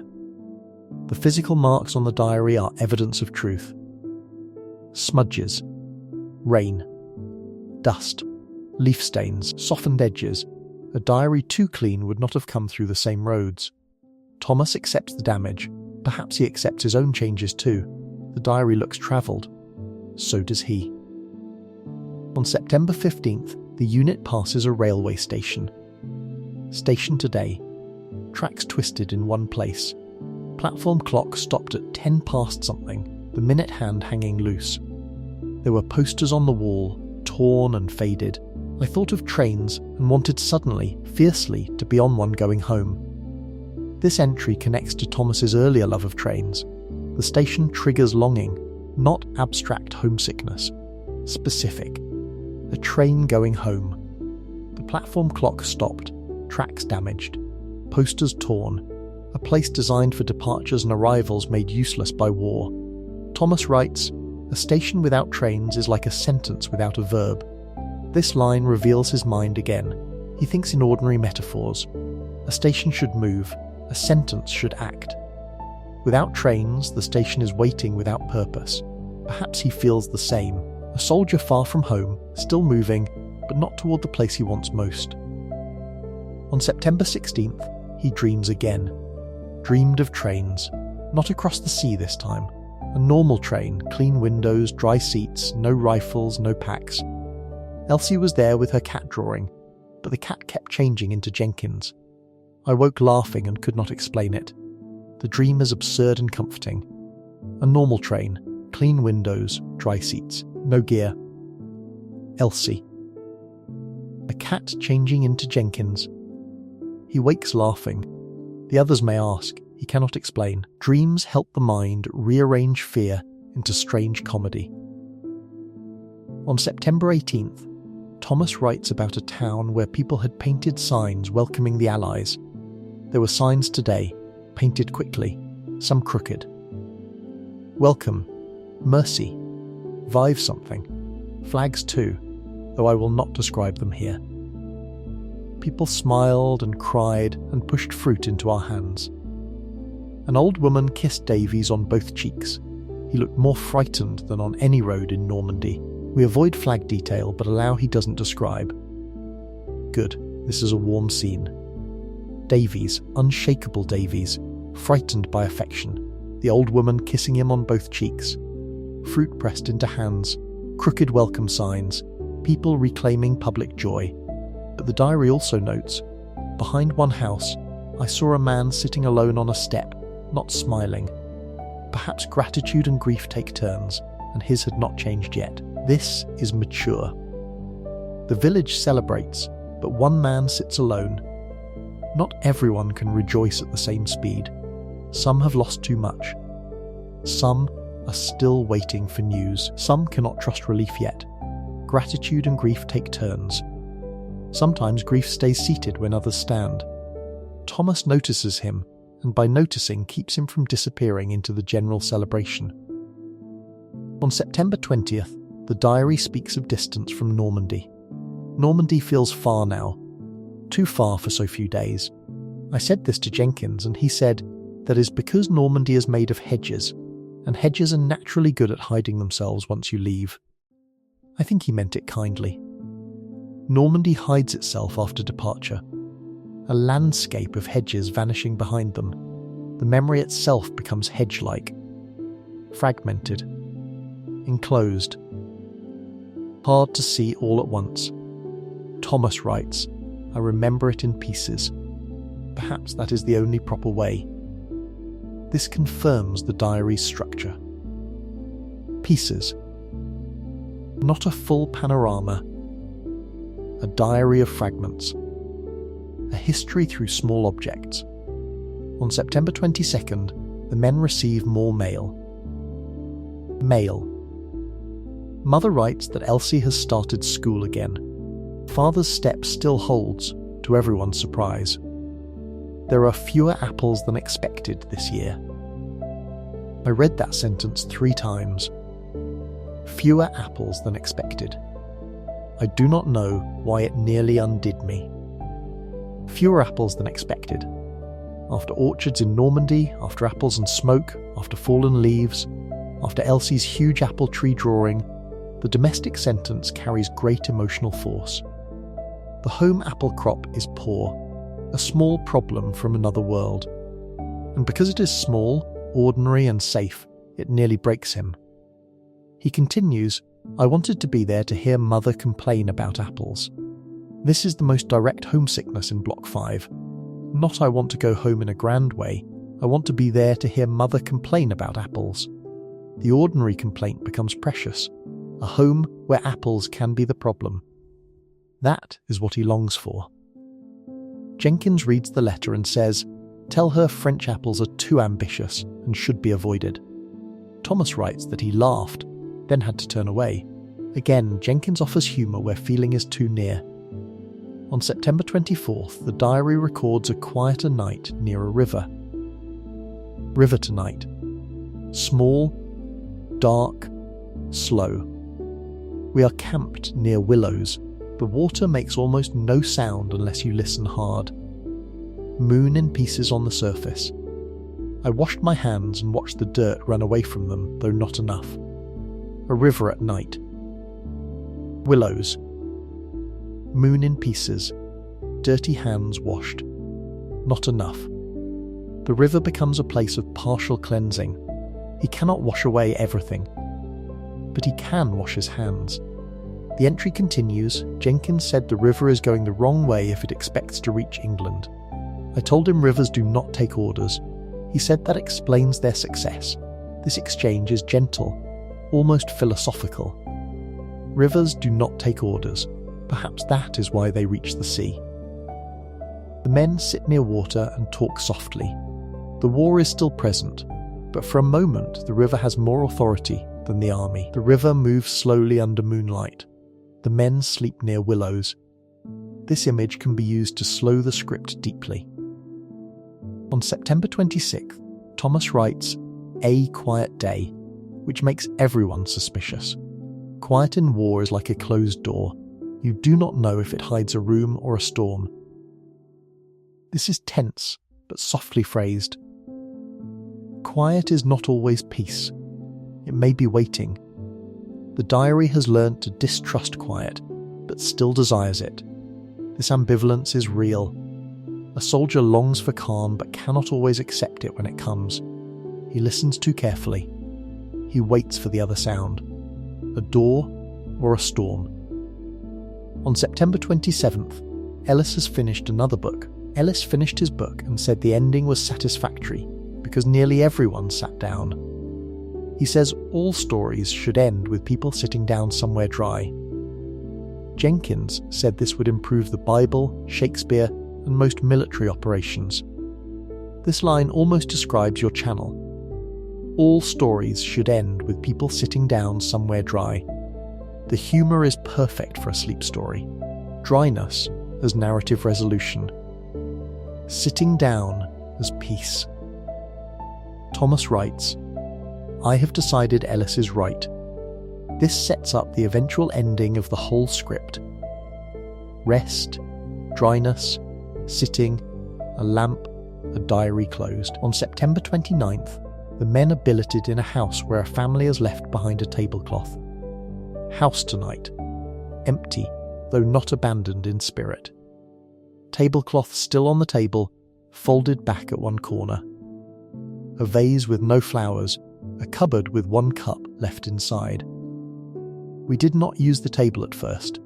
It felt too much like sitting in someone's life.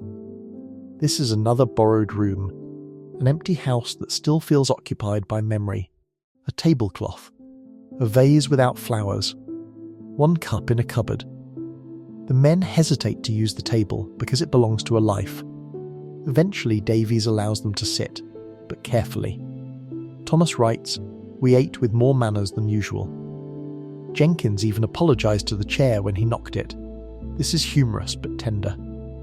The presence of civilian life civilises them for a moment. They sit at a real table. They behave more gently. They remember that houses are for living, not only sheltering troops. On October 1st, the weather turns colder. Cold this morning, not winter, but a warning from it. Breath visible. Hands stiff.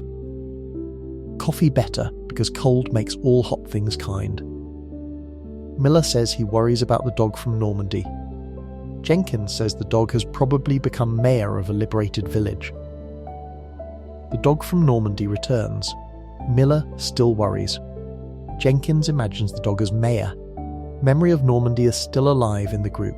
The diary carries it east. October begins with cold. Thomas writes, "I wonder where we will be when the real cold comes." This question opens a new emotional horizon. Winter ahead. The war still not over, the journey not complete. For a sleep story, this should be gentle but sober. The autumn road continues. On October 3rd, the diary contains a reflection on time. The days are shorter now. Evening arrives before we have finished being tired from morning. I used to think time moved evenly. It does not. It stretches in waiting, folds in fear, disappears in sleep, and returns in letters. This is one of Thomas's most poetic lines. Time stretches, folds, disappears, returns. Waiting, fear, sleep, letters. The diary itself proves it. A letter from home returns an earlier version of time. Sleep erases some hours. Waiting expands them.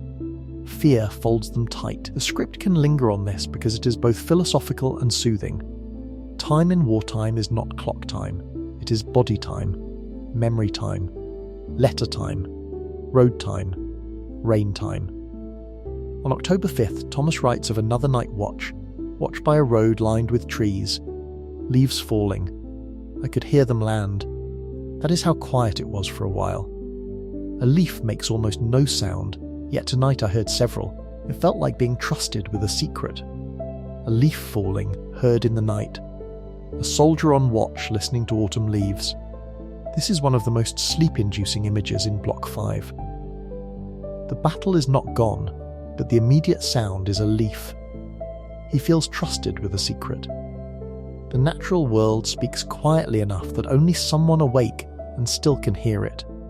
A watch becomes privilege as well as duty. Thomas continues, "I thought of the leaf pressed in the diary and wondered if it remembers its tree." This line is soft, almost dreamlike. A pressed leaf remembering its tree. A soldier remembering home. A landscape remembering war. Objects carrying origins. On October 7th, Jenkins becomes ill for a day, not seriously, but enough to worry the group. Jenkins feverish. Says it is not illness but his body rejecting army cooking after long consideration. Still, he looked pale. Harris checked him and told him to rest. Jenkins said he has been recommending rest to the army for months and is pleased someone finally agreed. The humour continues even through illness. But Thomas writes, "I did not like seeing him quiet. This is simple and affectionate. Jenkins is the sound of resilience. When he quiets, the group feels the absence." By the next entry, Jenkins improves. October 8th. Jenkins better, demanded coffee and insulted it, which we took as a strong sign of recovery. This is an excellent human detail. To complain again is to recover. The group recognises health through familiar behaviour. Jenkins insulting coffee means Jenkins is back. On October 10th, Thomas writes about a field of cabbages. Cabbage field today. Rows and rows. Several men made jokes unworthy of record. The field smelled of earth and rain. A farmer watched us from a gate. I wondered if he was counting damage or simply counting us. The farmer at the gate. Counting damage or counting soldiers? A civilian watching an army pass through his livelihood. Thomas notices the uncertainty.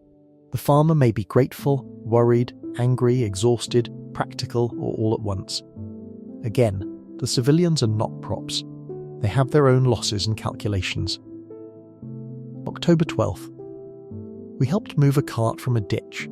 French farmer, old, strong as wire. He said many things we did not understand. We lifted, pushed, cursed, laughed, and finally the cart moved. He shook every hand. Jenkins bowed again, safely this time. Miller found an apple in the cart and looked at it as if it were treasure. The farmer gave it to him. An apple given by a farmer. Another apple motif, this time not forbidden, not fallen, not smoke-touched, not drawn too large by Elsie. A real apple, given freely. Miller holds it like treasure. The old farmer shakes every hand. This scene is warm and grounded. A cart in a ditch. Men helping. Shared labour across language. An apple as thanks. Thomas writes, "It was the best apple I did not eat." This small humorous envy shows his character. Miller may have shared it, or perhaps he did not. The line is enough. On October 14th, Thomas writes one of the more introspective passages. "I have been thinking about the first page. I wrote that I did not want the days to disappear. I was foolish. Some days should disappear, or at least soften. But if they all disappear, then the good small things go with them." The robin. Jenkins's pencil. The woman's bucket. The bells. The river. The apple Miller held like treasure. So I keep writing. This is the core justification of the diary. Some days should disappear, or at least soften. But if all days disappear, the small good things disappear too. So he keeps writing. The diary is not nostalgia. It is salvage. He is not preserving the whole war. He is rescuing the small human things from being lost inside it. This block should deliver that line slowly. It is a mission statement. On October 16th, rain turns to a colder drizzle. Cold rain all day.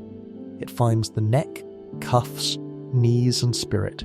We are in a barn again, though barns have become so numerous in this war that I suspect they reproduce at night.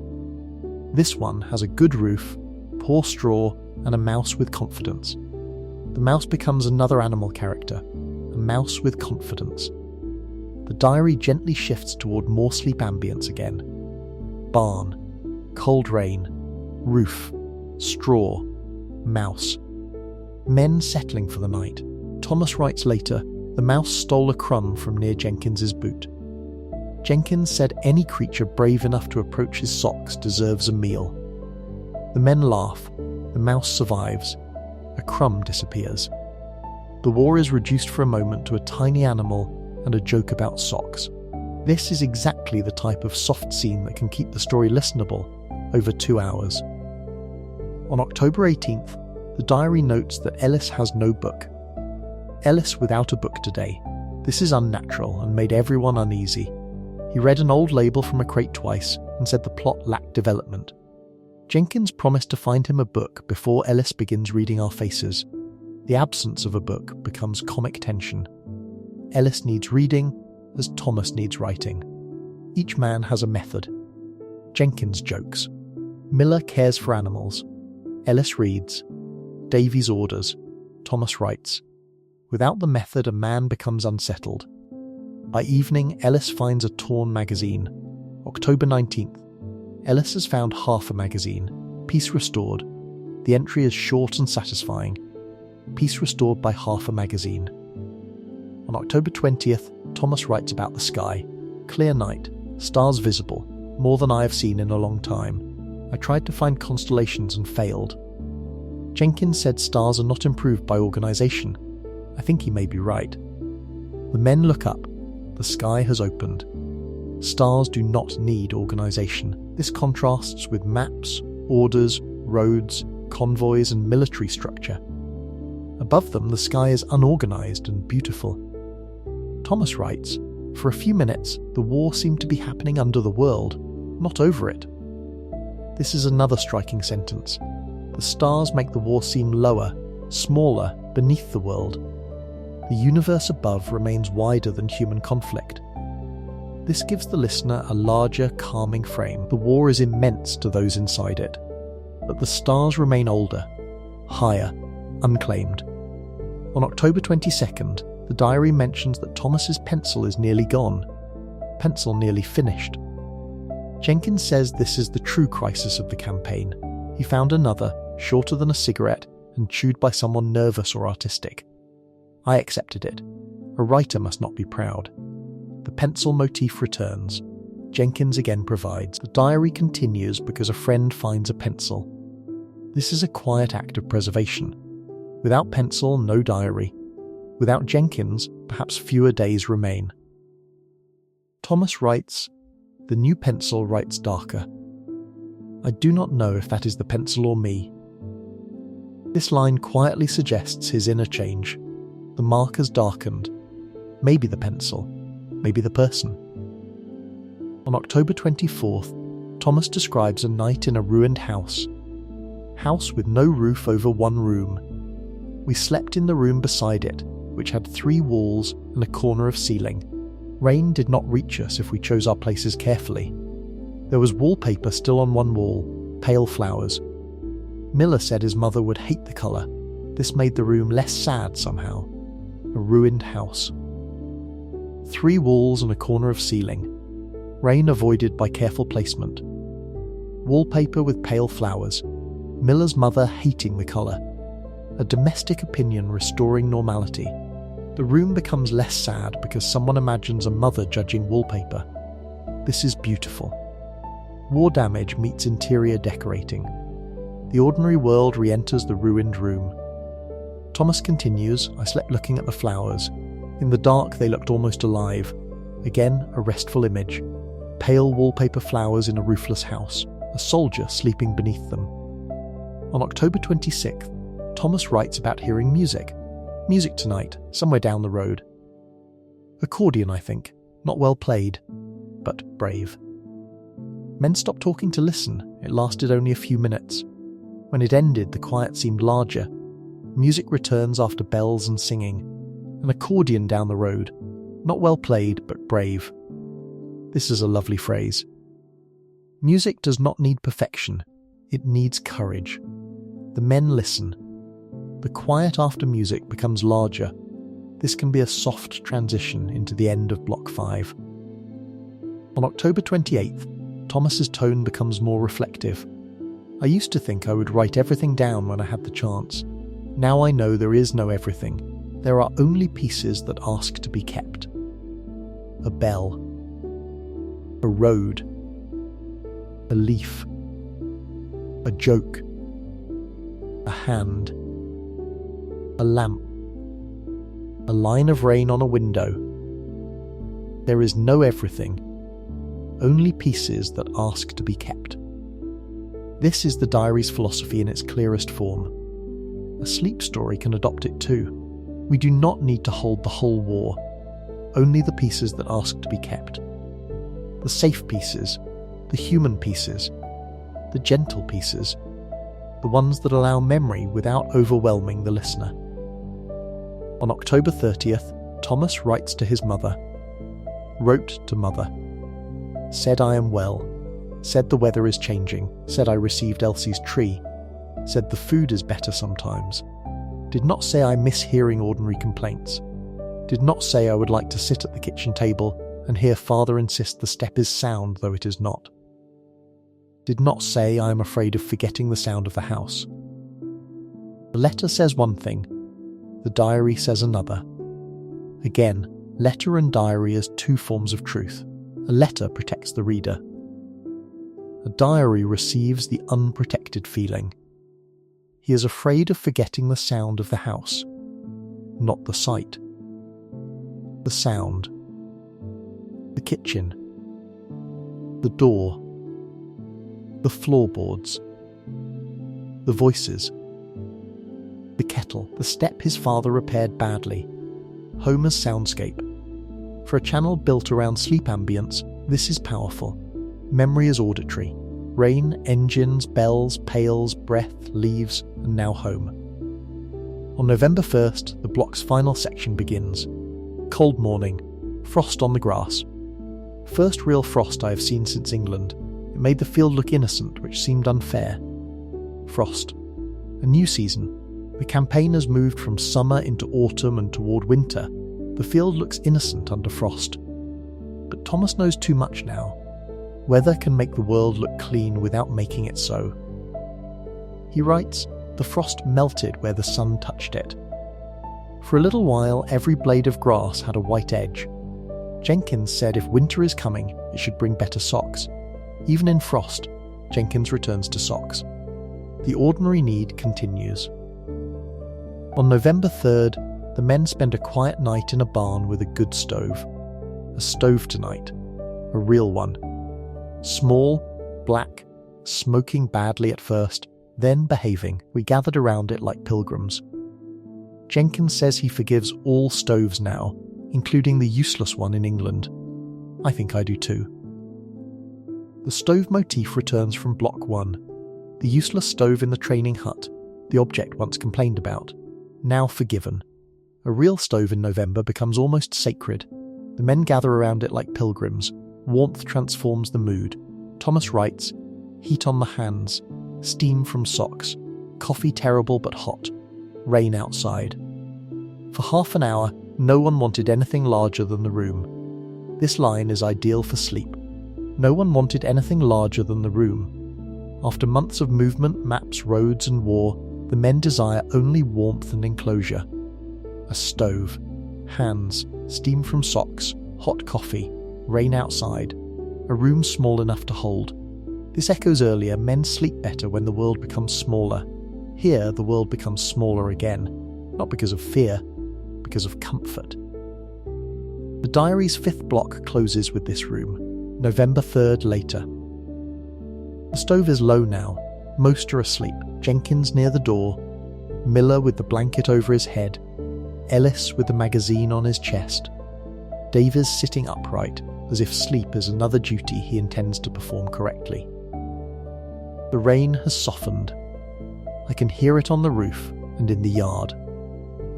The diary is warm from my hands.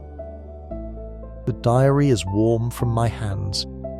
a simple and beautiful line. The object that carried months of roads is now warmed by the body of the writer. He continues, "If all stories should end with people sitting somewhere dry, as Ellis says, then perhaps this is not an ending, but it is near enough for tonight." This line closes the block gently, not the end of the whole story, but an ending for tonight. A stove, a dry room, rain outside, friends asleep, a diary warm from hands. If you are listening now, let the room settle around you.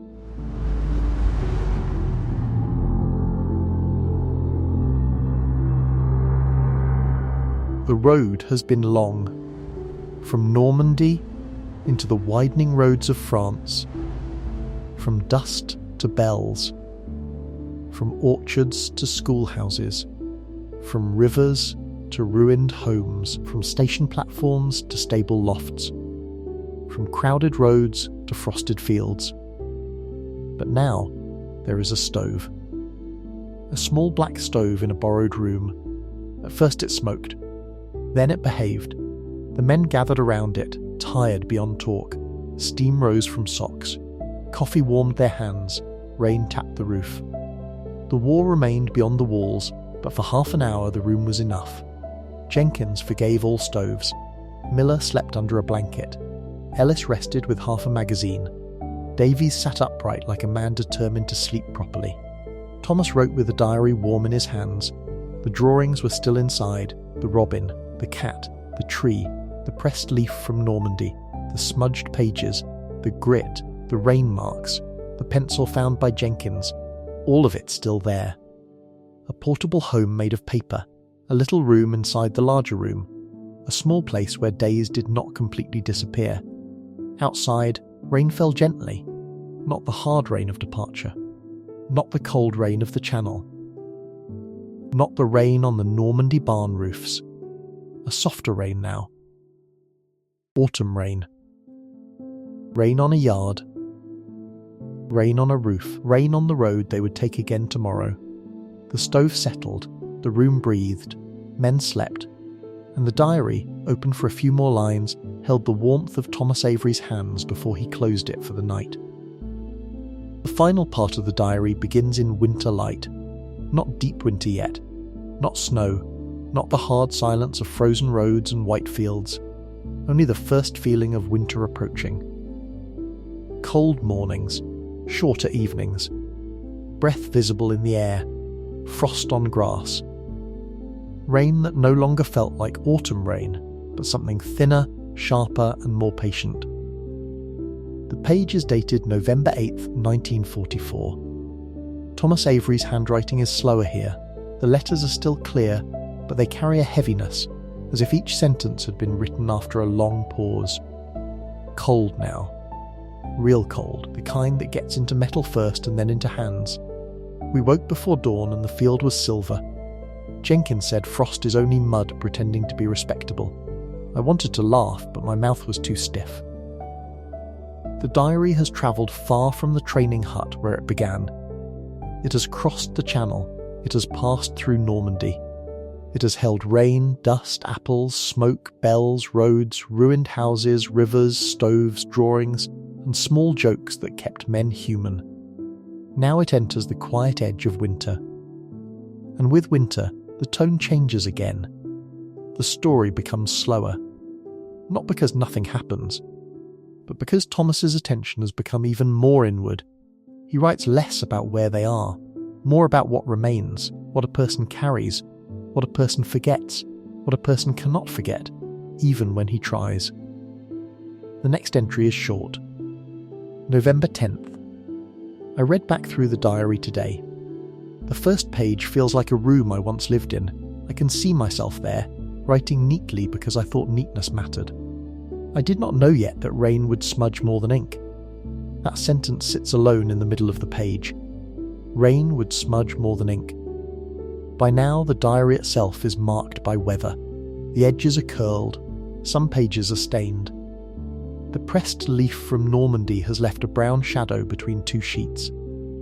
Elsie's robin is still there, but the fold has weakened. The cat with the helmet has a smudge across one ear. The apple tree drawing is creased where Thomas has opened it too often. The pencil marks vary in darkness. Some are almost faded. Some are pressed so hard they have left grooves in the paper. The diary has become a map of touch. A record not only of words, but of hands. Cold hands. Tired hands. Hands wet from rain. Hands dusty from roads. Hands warmed near stoves. Hands that folded drawings. Hands that sharpened pencils. Hands that held the book open under dim light while the rest of the room slept. A forgotten diary is never only writing. It is also the shape of the life that carried it. November 12th. We are in a village tonight. I will not write the name because I do not know how, and if I tried, I would insult it. Stone houses, narrow street, a pump in the square, 2 trees with no leaves, and a church clock that works but does not agree with anyone's watch. The church clock makes Thomas smile, or almost smile.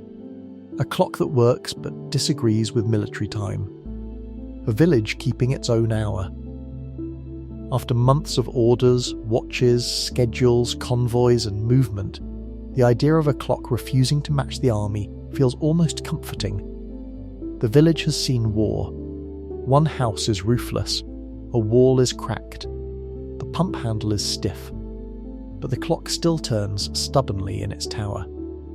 Thomas writes, Jenkins says we should obey the church clock because it has lived here longer than the army. Davies said the army does not take orders from clocks. Ellis said everyone takes orders from clocks eventually. A small conversation in a cold village square. Humour, practicality, philosophy, each man speaking in his own way. Jenkins irreverent. Davies orderly. Ellis dry and thoughtful. Thomas recording it. The group has become familiar to us now, not through dramatic backstories, through habits, through small repeated acts, through how they respond to cold, rain, food, animals, books, clocks, and one another. That is how the diary remembers them. That is how we remember them too. On November 14th, Thomas writes about a room where they are allowed to sleep. Real beds tonight, though not for all of us. I gave mine to Miller because he looked at it as if it were a wounded animal. I slept on the floor and was still grateful. The room had wallpaper with blue lines, a cracked mirror, and a wardrobe that smelled of lavender and dust. This room feels different from barns and fields. It holds the trace of civilian life more strongly. Wallpaper, mirror, wardrobe, lavender, dust. A bed that seems almost too intimate after so much ground and straw. Thomas gives his bed to Miller. He does not make much of the gesture. He simply records it. Miller looked at the bed as if it were a wounded animal. That line reveals both men. Miller sees vulnerability everywhere, even in a bed. Thomas notices. Thomas gives it to him. The diary continues. I lay on the floor and looked at the underside of a chair. It had a little carved mark beneath it, perhaps made by a child. Even furniture has hidden histories. Even furniture has hidden histories. This is the kind of thought Thomas has become capable of after months of writing. At first he wrote because he did not want days to disappear. Now he sees that everything holds a record. A chair, a wall, a field, a stove, a bell, a road, a diary, a person. History is not only in official places, it is under chairs, in pencil marks, in repairs, in stains, in the smell of lavender inside a wardrobe no one has opened for weeks. November 16th. Mail today. Mother writes that the back step has finally failed. Father denies this in a separate line at the bottom of the page. Elsie has drawn a horse, though it looks like a table with ambition. I laughed so hard Jenkins asked if I had been wounded by joy. This is one of the last warm mail entries. The family at home remains alive through tiny domestic events. The back step finally fails. Father denies it. Elsie draws a horse that looks like a table with ambition. Thomas laughs. Jenkins asks if joy has wounded him. After so much distance, the ordinary world continues in its ridiculous, precious way. A failed step. a bad drawing, a father's stubbornness. These are not small to Thomas now. They are proof that home is still there, proof that somewhere people argue about repairs. Children draw animals badly. Letters are written at kitchen tables. Mothers report practical problems. Fathers defend their workmanship. The world he wants still exists, and because it exists, he can keep moving. Thomas folds the horse drawing into the back of the diary. Now the diary holds 4 drawings. The robin, the helmeted cat, the apple tree. The horse like a table with ambition. He writes, "The book is becoming crowded." Good. Let it be crowded with home. Let it be crowded with home. A diary is a small crowded house. Pages filled with people and places. Home packed between the pages. On November 18th, the weather worsens. Rain and cold together. A miserable partnership. Roads heavy. Socks hopeless. Coffee thin. Jenkins says the weather has no imagination and only repeats its worst ideas. I think he is right. The men are back on the road. The room with lavender is behind them.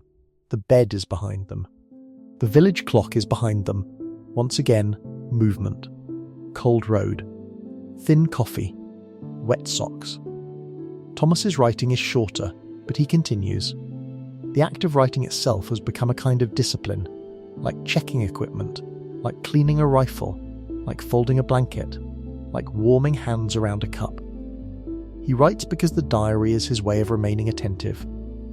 On November 20th, there is a beautiful night entry, watch near a river again, wider than the last. Black water, slow current, bare trees along the bank. The moon was hidden, but the water had its own pale shine. I could hear it moving under the cold. Not loud, just enough to know it was not still. The river becomes a mirror of the story, moving under cold. Not loud, not still. Thomas stands watch beside it. The world is quiet enough to hear water move. The road is somewhere behind him. The sleeping men are somewhere nearby. The diary is tucked away. He does not write in the moment, but later. He remembers the sound. He adds, "I thought of all the water in this war. Rain in England, the Channel, puddles in Normandy, water in buckets, rivers, coffee, tears, though no one writes those down properly. Water carries everything and keeps none of it. Water carries everything and keeps none of it." This line turns the whole story into a river. Rain in England, the Channel crossing, puddles in Normandy, the woman with the bucket, coffee in mugs, rivers along the road, tears. Water appears everywhere, always moving, never keeping what passes through it. The diary exists partly because water does not keep. Paper tries to. November 22nd. Ellis found a newspaper, old by several days. Read bits aloud. We pretended to understand the war better afterward. Jenkins said newspapers are diaries written by men who are not there. That line is sharp and true from Jenkins. Newspapers are diaries written by men who are not there. Thomas does not criticise official history, but the diary reminds us of the gap between report and experience. A headline may say advance, a diary says wet socks, a report may say village cleared, a diary says a woman sweeping glass, a map may show a pocket. A diary says a pencil, drawings, dust, and a word too small for what it meant. Both forms matter. But they are not the same. November 24th. We are staying in a barn with a stove made from an oil drum. It smokes badly, but gives heat. Men forgive almost anything that gives heat. Even Jenkins has become charitable toward it, though he says its personality is flawed. The stove motif returns again. Heat as forgiveness. A flawed stove still loved because it gives warmth. The men gather around it, they dry gloves, they steam socks, they hold mugs, they become quiet. Thomas writes, "There is a silence around warmth that is different from other silences. It is not waiting, it is receiving." This is a profoundly sleep-friendly line. Silence around warmth. Not waiting, receiving. A room with heat asks nothing but presence. The body accepts. The mind loosens. The war for a little while remains outside the circle of the stove. November 25th. I read Elsie's drawings again. Robin, cat, tree, horse. The horse gets worse every time I look at it, which makes it better. I wonder if she will still draw when I get home. I wonder if I will know how to sit at the table and watch. This is the beginning of his fear of return. Not only will he survive, but if he survives, will he know how to be home? Will he know how to sit? How to listen to small complaints? How to watch Elsie draw? How to be in a kitchen without waiting for orders? The diary does not explore this dramatically. It only opens the question. War changes the future not only by risking life, but by altering the person who might return. Thomas knows this quietly. On November 27th, Miller receives bad news, though Thomas does not tell us exactly what. Miller had a letter today and folded it very carefully after reading. He did not speak for a long time. Jenkins sat beside him and said nothing, which may be the kindest thing he has done. The diary refuses to reveal the letter's contents. That restraint is important. Not every sorrow belongs to the reader. Thomas respects Miller's silence. We know only that the letter mattered. Miller folded it carefully. Jenkins sat without speaking.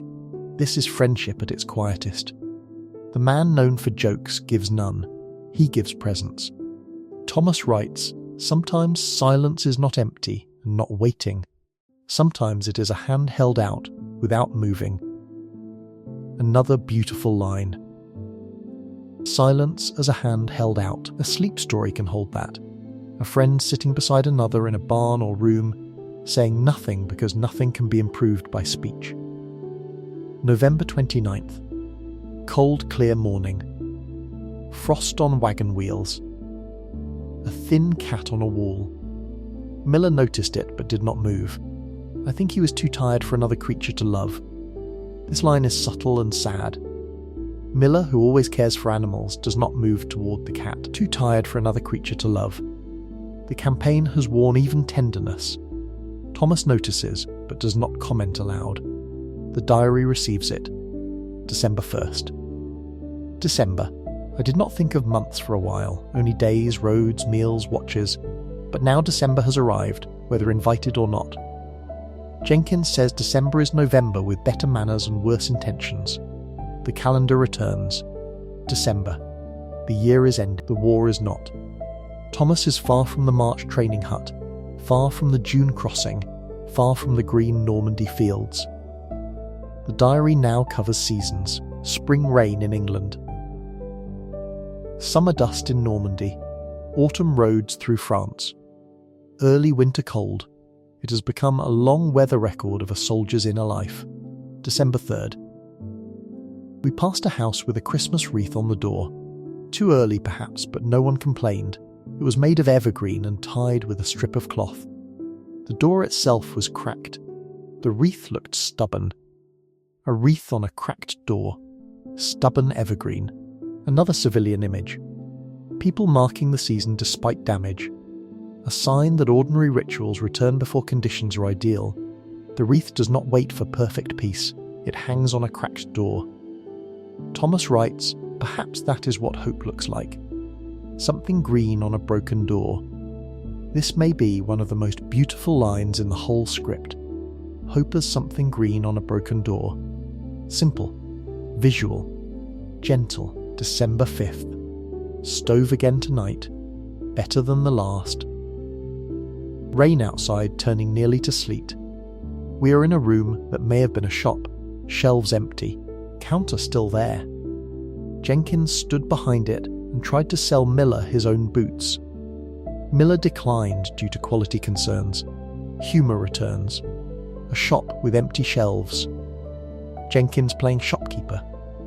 Miller refusing his own boots. The men create a game from a ruined or empty place. Not because the place is unimportant, because laughter gives it temporary life. Thomas writes, for a minute the shop was a shop again, though the merchandise was poor. Again, ordinary life returns through play. A shop becomes a shop, because someone pretends to sell boots. A room remembers its purpose through joking. December 7th. No entry yesterday. Too tired. Today also too tired, but writing anyway because missed days feel like holes. Missed days feel like holes. This line is about the diary's compulsion. If he does not write, the day may vanish. But writing every day is impossible. The diary itself is incomplete. Like memory.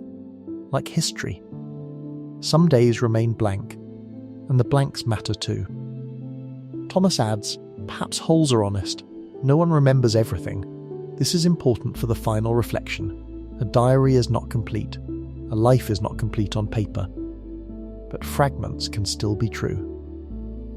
December 9th. Snow for 10 minutes. Not enough to settle. Men looked up like children, then pretended they had not. Jenkins caught one flake on his glove and said Winter had sent a sample before committing to delivery. Snow appears briefly. Not enough to settle. Men looking up like children. Jenkins making a joke. Winter approaching, but not fully arrived. For a moment the war pauses under falling snow. A few flakes in the air. Gloves. Faces turned upward. Then the snow stops. The road remains. Thomas writes, I thought of home because snow belongs first to childhood, no matter where it falls. Snow belongs first to childhood. Another deeply human line. War may take snow into roads and uniforms, but the first association is still childhood. Sledges. Windows. School. Cold hands. Mother calling from the door. The world before history became heavy. December 11th. Ellis has been reading the same page for 2 days. I asked why. He said it is a good page, and moving on feels unnecessary. I understand, the story slows even more now.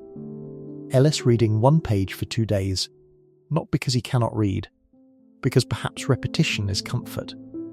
A good page can be stayed with, just as Thomas stays with tonight, just as sleep stories repeat calm images. Moving on is not always necessary. December 13th. We are near a canal.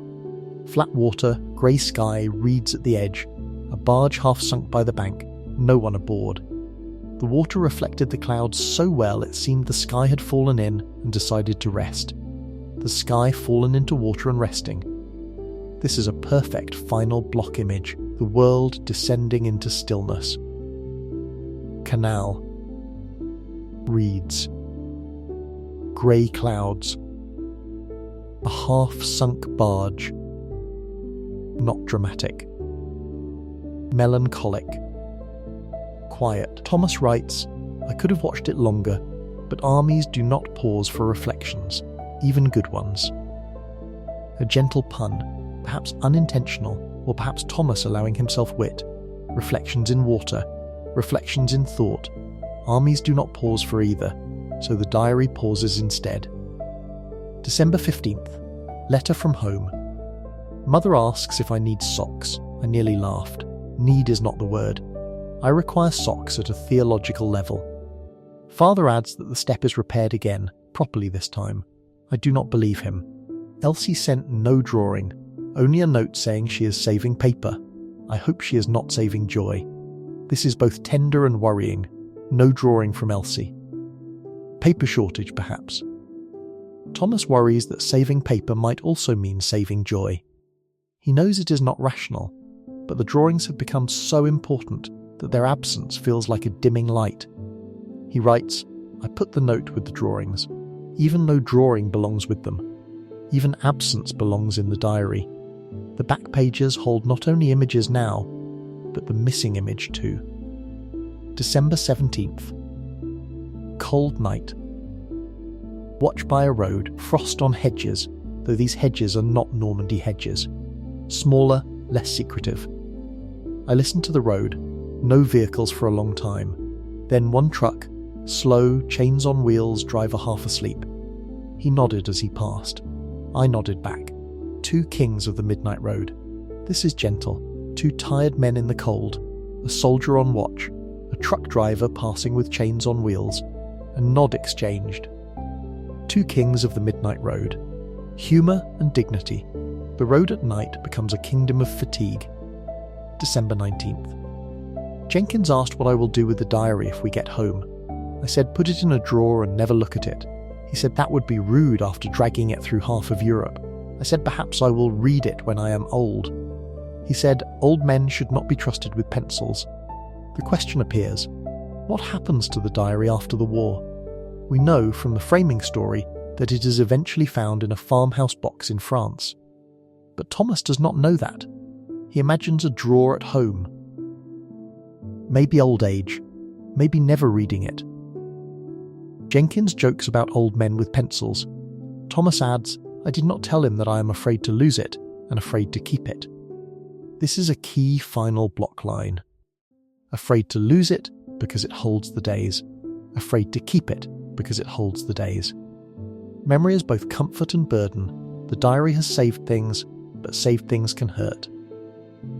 December 21st, longest night, someone said. I believe it. The dark came early and seemed proud of itself. We had soup, thick enough to argue with. Stove good, roof good. Men quiet. If this is the longest night, it is at least a night with soup. Winter solstice, the longest night, a good stove, a good roof. Soup thick enough to argue with. Men quiet. The longest night becomes bearable because of simple things. Thomas writes, perhaps that is the trick. Not to make the night shorter, but to find what warmth can be found inside it. This could be the central message of the whole channel. Not to make the night shorter, to find warmth inside it. A story for sleep does not erase history, it places a lamp within it. December 23rd, talk of Christmas everywhere, even among men pretending not to care. Jenkins says he wants dry socks, good coffee, and a chair that does not attempt murder. Miller wants news of his dog. Ellis wants a complete book. Davies says he wants quiet, which silenced us all because it was the first sensible answer. Christmas approaches. Wishes are practical. Dry socks, coffee, a safe chair, a dog, a complete book. Quiet. Davies says quiet. No one jokes. The wish is too true. Thomas writes, I think I want all of those, and also Mother's kitchen, Father's bad step, Elsie wasting paper on a drawing, and rain that I hear from indoors because I chose to stay there. Rain heard from indoors by choice. That is home, not rain endured in a field or road. Rain listened to from a safe room, because one does not have to go out. December 24th. Christmas Eve. I never thought I would write that in such a place. We are in a barn, naturally. The army has a deep relationship with barns. Someone found evergreen and tied it to a beam. Carter made tea strong enough to stand guard. Jenkins declared it festive poison. Ellis read aloud from his incomplete book and skipped the missing pages with great dignity. A Christmas Eve in a barn. Evergreen tied to a beam. Strong tea. A damaged book read aloud. Missing pages skipped with dignity. The scene is warm, imperfect, deeply human. Thomas continues, Miller produced a piece of chocolate he claimed to have saved for weeks. No one believed him, but no one challenged the miracle. He broke it into pieces so small they were more idea than food. Chocolate more idea than food. A tiny shared treat. The men accept the miracle, not because it is enough, because sharing makes it enough. Then, Davies said we could have 10 minutes before lights out. 10 minutes became a whole country. This is one of the final block's strongest lines. 10 minutes became a whole country. A small pause becomes vast. The men sit in the barn on Christmas Eve, evergreen overhead, tea, tiny chocolate. A book, no perfect safety, no home, but for 10 minutes, a country of warmth. Thomas writes, I took out Elsie's drawings. Robin, cat, tree, horse, note. Jenkins said the horse still has no future in cavalry. I said neither do we, if the army sees how we look on parade. We laughed softly, because loud laughter would have broken something. Soft laughter, not loud, the kind of laughter that belongs to fragile peace. December 25th. Christmas Day. Frost in morning. Tea. bread, a little extra jam from somewhere. We sang badly, then stopped before the song became dangerous. I thought of home all day, but not painfully, or not only painfully. I imagined them at the table, Mother saying the potatoes are not right, Father saying the step is sound, Elsie drawing on paper she should save. I sat in a patch of sun by the barn door and let them be there. This is beautiful and calm. Christmas Day. Frost. Tea. Bread. Jam. Bad singing. Home imagined not only painfully. He lets them be there. No need to push the image away. Perhaps he has grown enough to hold home gently again. He writes, "For once, memory did not pull. It sat beside me. Memory becomes a companion instead of an ache." This is an important emotional resolution. December 27th. The days after Christmas feel borrowed. Everyone quieter. Not sad exactly. More like after a song ends and people do not yet want to speak. We moved again in the afternoon. The road was hard with frost, the sky pale. A dog followed us for half a mile and Miller did not feed it. He only said, "Go home." The dog did. Miller tells the dog to go home. The dog obeys. This is subtle, mature. Miller, too tired or changed, no longer tries to care for every stray by feeding it. He gives it the safest command. Go home. Thomas notices. Home becomes the theme again.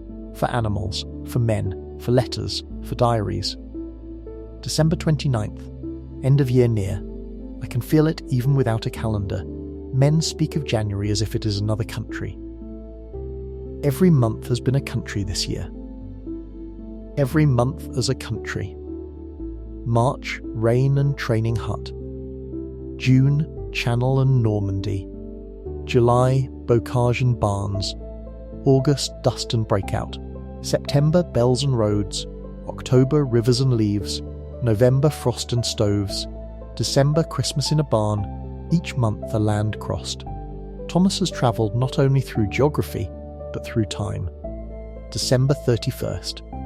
Last day of the year. I wanted to write something grand and found myself writing about socks. This is probably correct.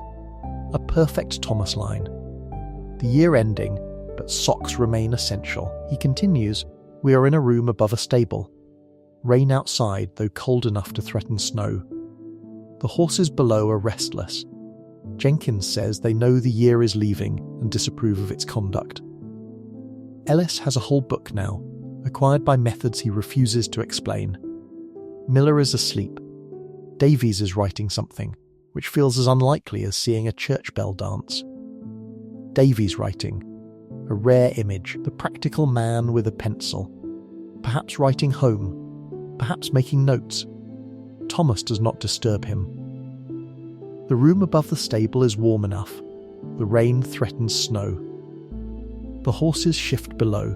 The year is ending. Thomas writes, if I could speak to the man who wrote the first page, I would tell him the days do disappear, but not all the way.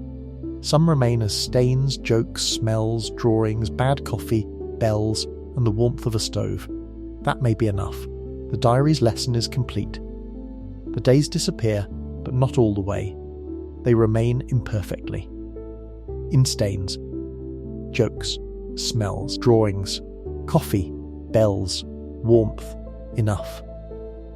Then he writes, I do not know what 1945 will bring. No one does. Tonight I will not ask. Tonight there is rain, horses below, men breathing, and a roof that holds. The roof holds. A recurring image. Safety for one night. Not the whole future, only tonight. The diary does not need to solve the war. It needs to hold the room. Now in our story, the written diary begins to fade. There may have been later pages. Perhaps some were lost. Perhaps Thomas continued writing into 1945. Perhaps the final pages were torn out, damaged, or removed. Perhaps the diary ended not because the story ended, but because paper ran out. Or because the pencil was lost. Or because the war changed again. Or because Thomas came home and found he could not write in the same way. The wooden box found in the farmhouse many years later did not answer every question. It gave fragments. A name. A service number partly faded. A first line. A record from March to the end of 1944. Drawings folded in the back. A pressed leaf stain. Smudged pages.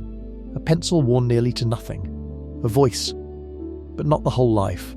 No diary gives the whole life. No archive gives the whole war. History is built from what remains, and what remains is always partial. A letter. A photograph. A report. A memory. A grave marker. A road name. A family story. A diary in a box. The unknown spaces matter too. What happened to Thomas Avery after the final page? Did he return home? Did he sit again in his mother's kitchen and hear complaints about apples? Did he test the back step his father insisted was properly repaired? Did Elsie show him new drawings? Did Jenkins become the farmer he joked about, though without mud, rain, animals, early mornings, machinery or fields? Did Miller find his dog? Did Ellis finish a complete book in a dry chair? Did Davies ever learn to sleep without sitting upright? We do not know. And because we do not know, we must not invent too much. We can only hold the diary honestly. The entries we have, the voice that remains, the small things saved, a robin, a cat, a tree, a horse, a leaf, rain, mud, a stove. A woman with a bucket, a bell in the grass, a bell ringing again, a blue flower on a broken doorway, a handshake understood without words, a Christmas evergreen tied to a beam, a roof that held. Perhaps Thomas survived. Perhaps he went home and placed the diary in a drawer, as he once imagined. Perhaps he could not bear to read it. Perhaps years later he visited France again and left the diary at the farmhouse because it belonged partly to that land. Perhaps a friend or family member carried it and forgot it there. Perhaps the wooden box belonged to someone who kept it safe without fully knowing why. The truth is not fully available. And that too is part of the sleep story. Not every story closes like a door. Some stories remain like a lamp in a window seen from a road. You do not enter the house. You only know someone is there, or once was. The diary was found decades later in the farmhouse near the orchard. By then, the war had long passed into history. The orchard had grown and been pruned many times. The roads had been repaired. The village square had seen markets again. Children had grown old. Houses had changed hands. The church bell rang. Rain fell on roofs without blackout curtains. Fields were planted. Cows returned to pastures. Trains ran again. Letters became family keepsakes. And in the attic, behind linen and old newspapers, the diary waited. It waited without drama, quietly, as paper waits, as memory waits. When it was opened, the first sentence still spoke. I am writing this because I do not want the days to disappear. And because of that sentence, the days did not disappear completely. Not the hut, not Jenkins, not Miller, not Ellis, not Davies, not the training camp rain, not the useless stove, not the channel, not the ramp, not the ditch in France, not the woman with the bucket, not the cat in the barn, not the apple falling near his head, not the night watch in the orchard lane, not the leaf pressed into the page, not the church bell lying in the grass, not the bells ringing again, not the stove on Christmas Eve, not the rain above the stable on the last night of the year. The days remained, small, incomplete, human, enough. Now, as this story comes to its end, we can imagine the diary lying open on a table in the old farmhouse. Not in 1944, not in the war, many years later. The room is quiet. The table is wooden and worn. A lamp glows warmly beside the book. Outside, rain falls in the orchard. Soft rain, not urgent, not cold with fear. Only rain moving through leaves, tapping on the roof, darkening the stone path, and gathering in the grass. The attic box is open nearby. The blue thread that held the letters lies loose. The broken pocket watch rests beside the diary. The small spoon catches a little amber light. The faded photograph remains face down. The pencil is still tucked into the spine. The drawings are unfolded carefully. robin, cat, tree, horse, note. The leaf stain is visible, though the leaf itself is almost gone. The handwriting leans across the page. The words are old, but the voice feels near. This is the gentlest way to leave the story, not with marching, not with battle, not with uncertainty, but with the diary at rest, a small book that carried a young man's days and then slept for decades under a farmhouse roof, a book warmed once by his hands and now warmed by lamplight. The rain outside becomes the same kind of rain Thomas wrote about again and again. Safe rain now. Rain heard from indoors. Rain that asks nothing. Rain that lets the room become smaller. A table, a lamp, a diary, an orchard beyond the window, a roof that holds. If you are still awake, you may let the whole story soften. You do not need to remember every entry. You do not need to follow every road. Let the diary become a few calm images. A training hut in England, rain ticking on the roof. A useless stove glowing weakly. Jenkins sharpening a pencil. Elsie's robin folded into the back pages. A lorry under canvas before dawn. The smell of the sea. A landing craft in grey light. A ditch beside an unnamed road in France. A woman with a bucket. A barn with hens and a cat. A night watch beside an orchard. Coffee before first light. A church without glass. A bell lying in the grass. A road full of dust. A blue flower over a broken door. An old man's handshake. A river under moonlight. A stable with horses sleeping below. A Christmas evergreen tied to a beam. A stove behaving at last. A roof holding through rain. And finally, the diary open in the farmhouse many years later. The past does not need to be loud to remain. Sometimes it remains in pencil, in small sentences, in ordinary objects, in the things people thought were too small for history. But nothing human is truly too small. A cup of tea, a dry sock, a folded drawing, a joke made in the rain, a chair under a table, a cat on a wall, a field after frost, a lamp in a window, safe enough to be seen. These are the things the diary saved, and these are the things we can place gently down now. The story is finished for tonight. Thomas Avery's diary can close, not forgotten, only resting. The cover folds softly over the final page. The pencil remains inside. The drawings return to the back. The lamp stays low. Outside, the rain continues. In the orchard, branches move slightly in the dark. The farmhouse settles. A floorboard gives a small old sound. The attic above is quiet. The road beyond the house is empty. No convoy now. No covered lights. No engines. Only a narrow road after rain. Only hedges dark along the edge. Only the smell of wet leaves and stone. Only the soft night of a place that once held history and now holds sleep. Let the words slow. The diary is closed. The lamp is low. The rain is soft. The roof holds. The room is warm. The road is quiet. The orchard sleeps. The diary is closed. The lamp is low. The rain is soft. The roof holds. The room is warm. The road is quiet. The orchard sleeps. Again, gently. The diary is closed.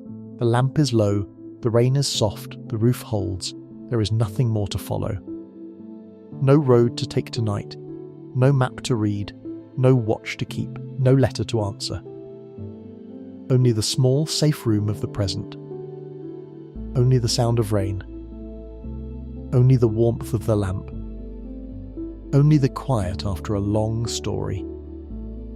If thoughts come, let them pass like leaves on a slow river. If images remain, let them be simple. A brown diary, a pencil, a robin drawing, a warm stove, a field under frost, a lamp in a window, rain on the roof, breathing in a quiet room. The past is safe to leave for tonight. It will remain where it belongs. In pages, in memory, in fields, in old houses, in the names of those who lived, in the quiet objects that somehow survived. You do not need to hold it now. The diary held it. The story held it. and now the night can hold you.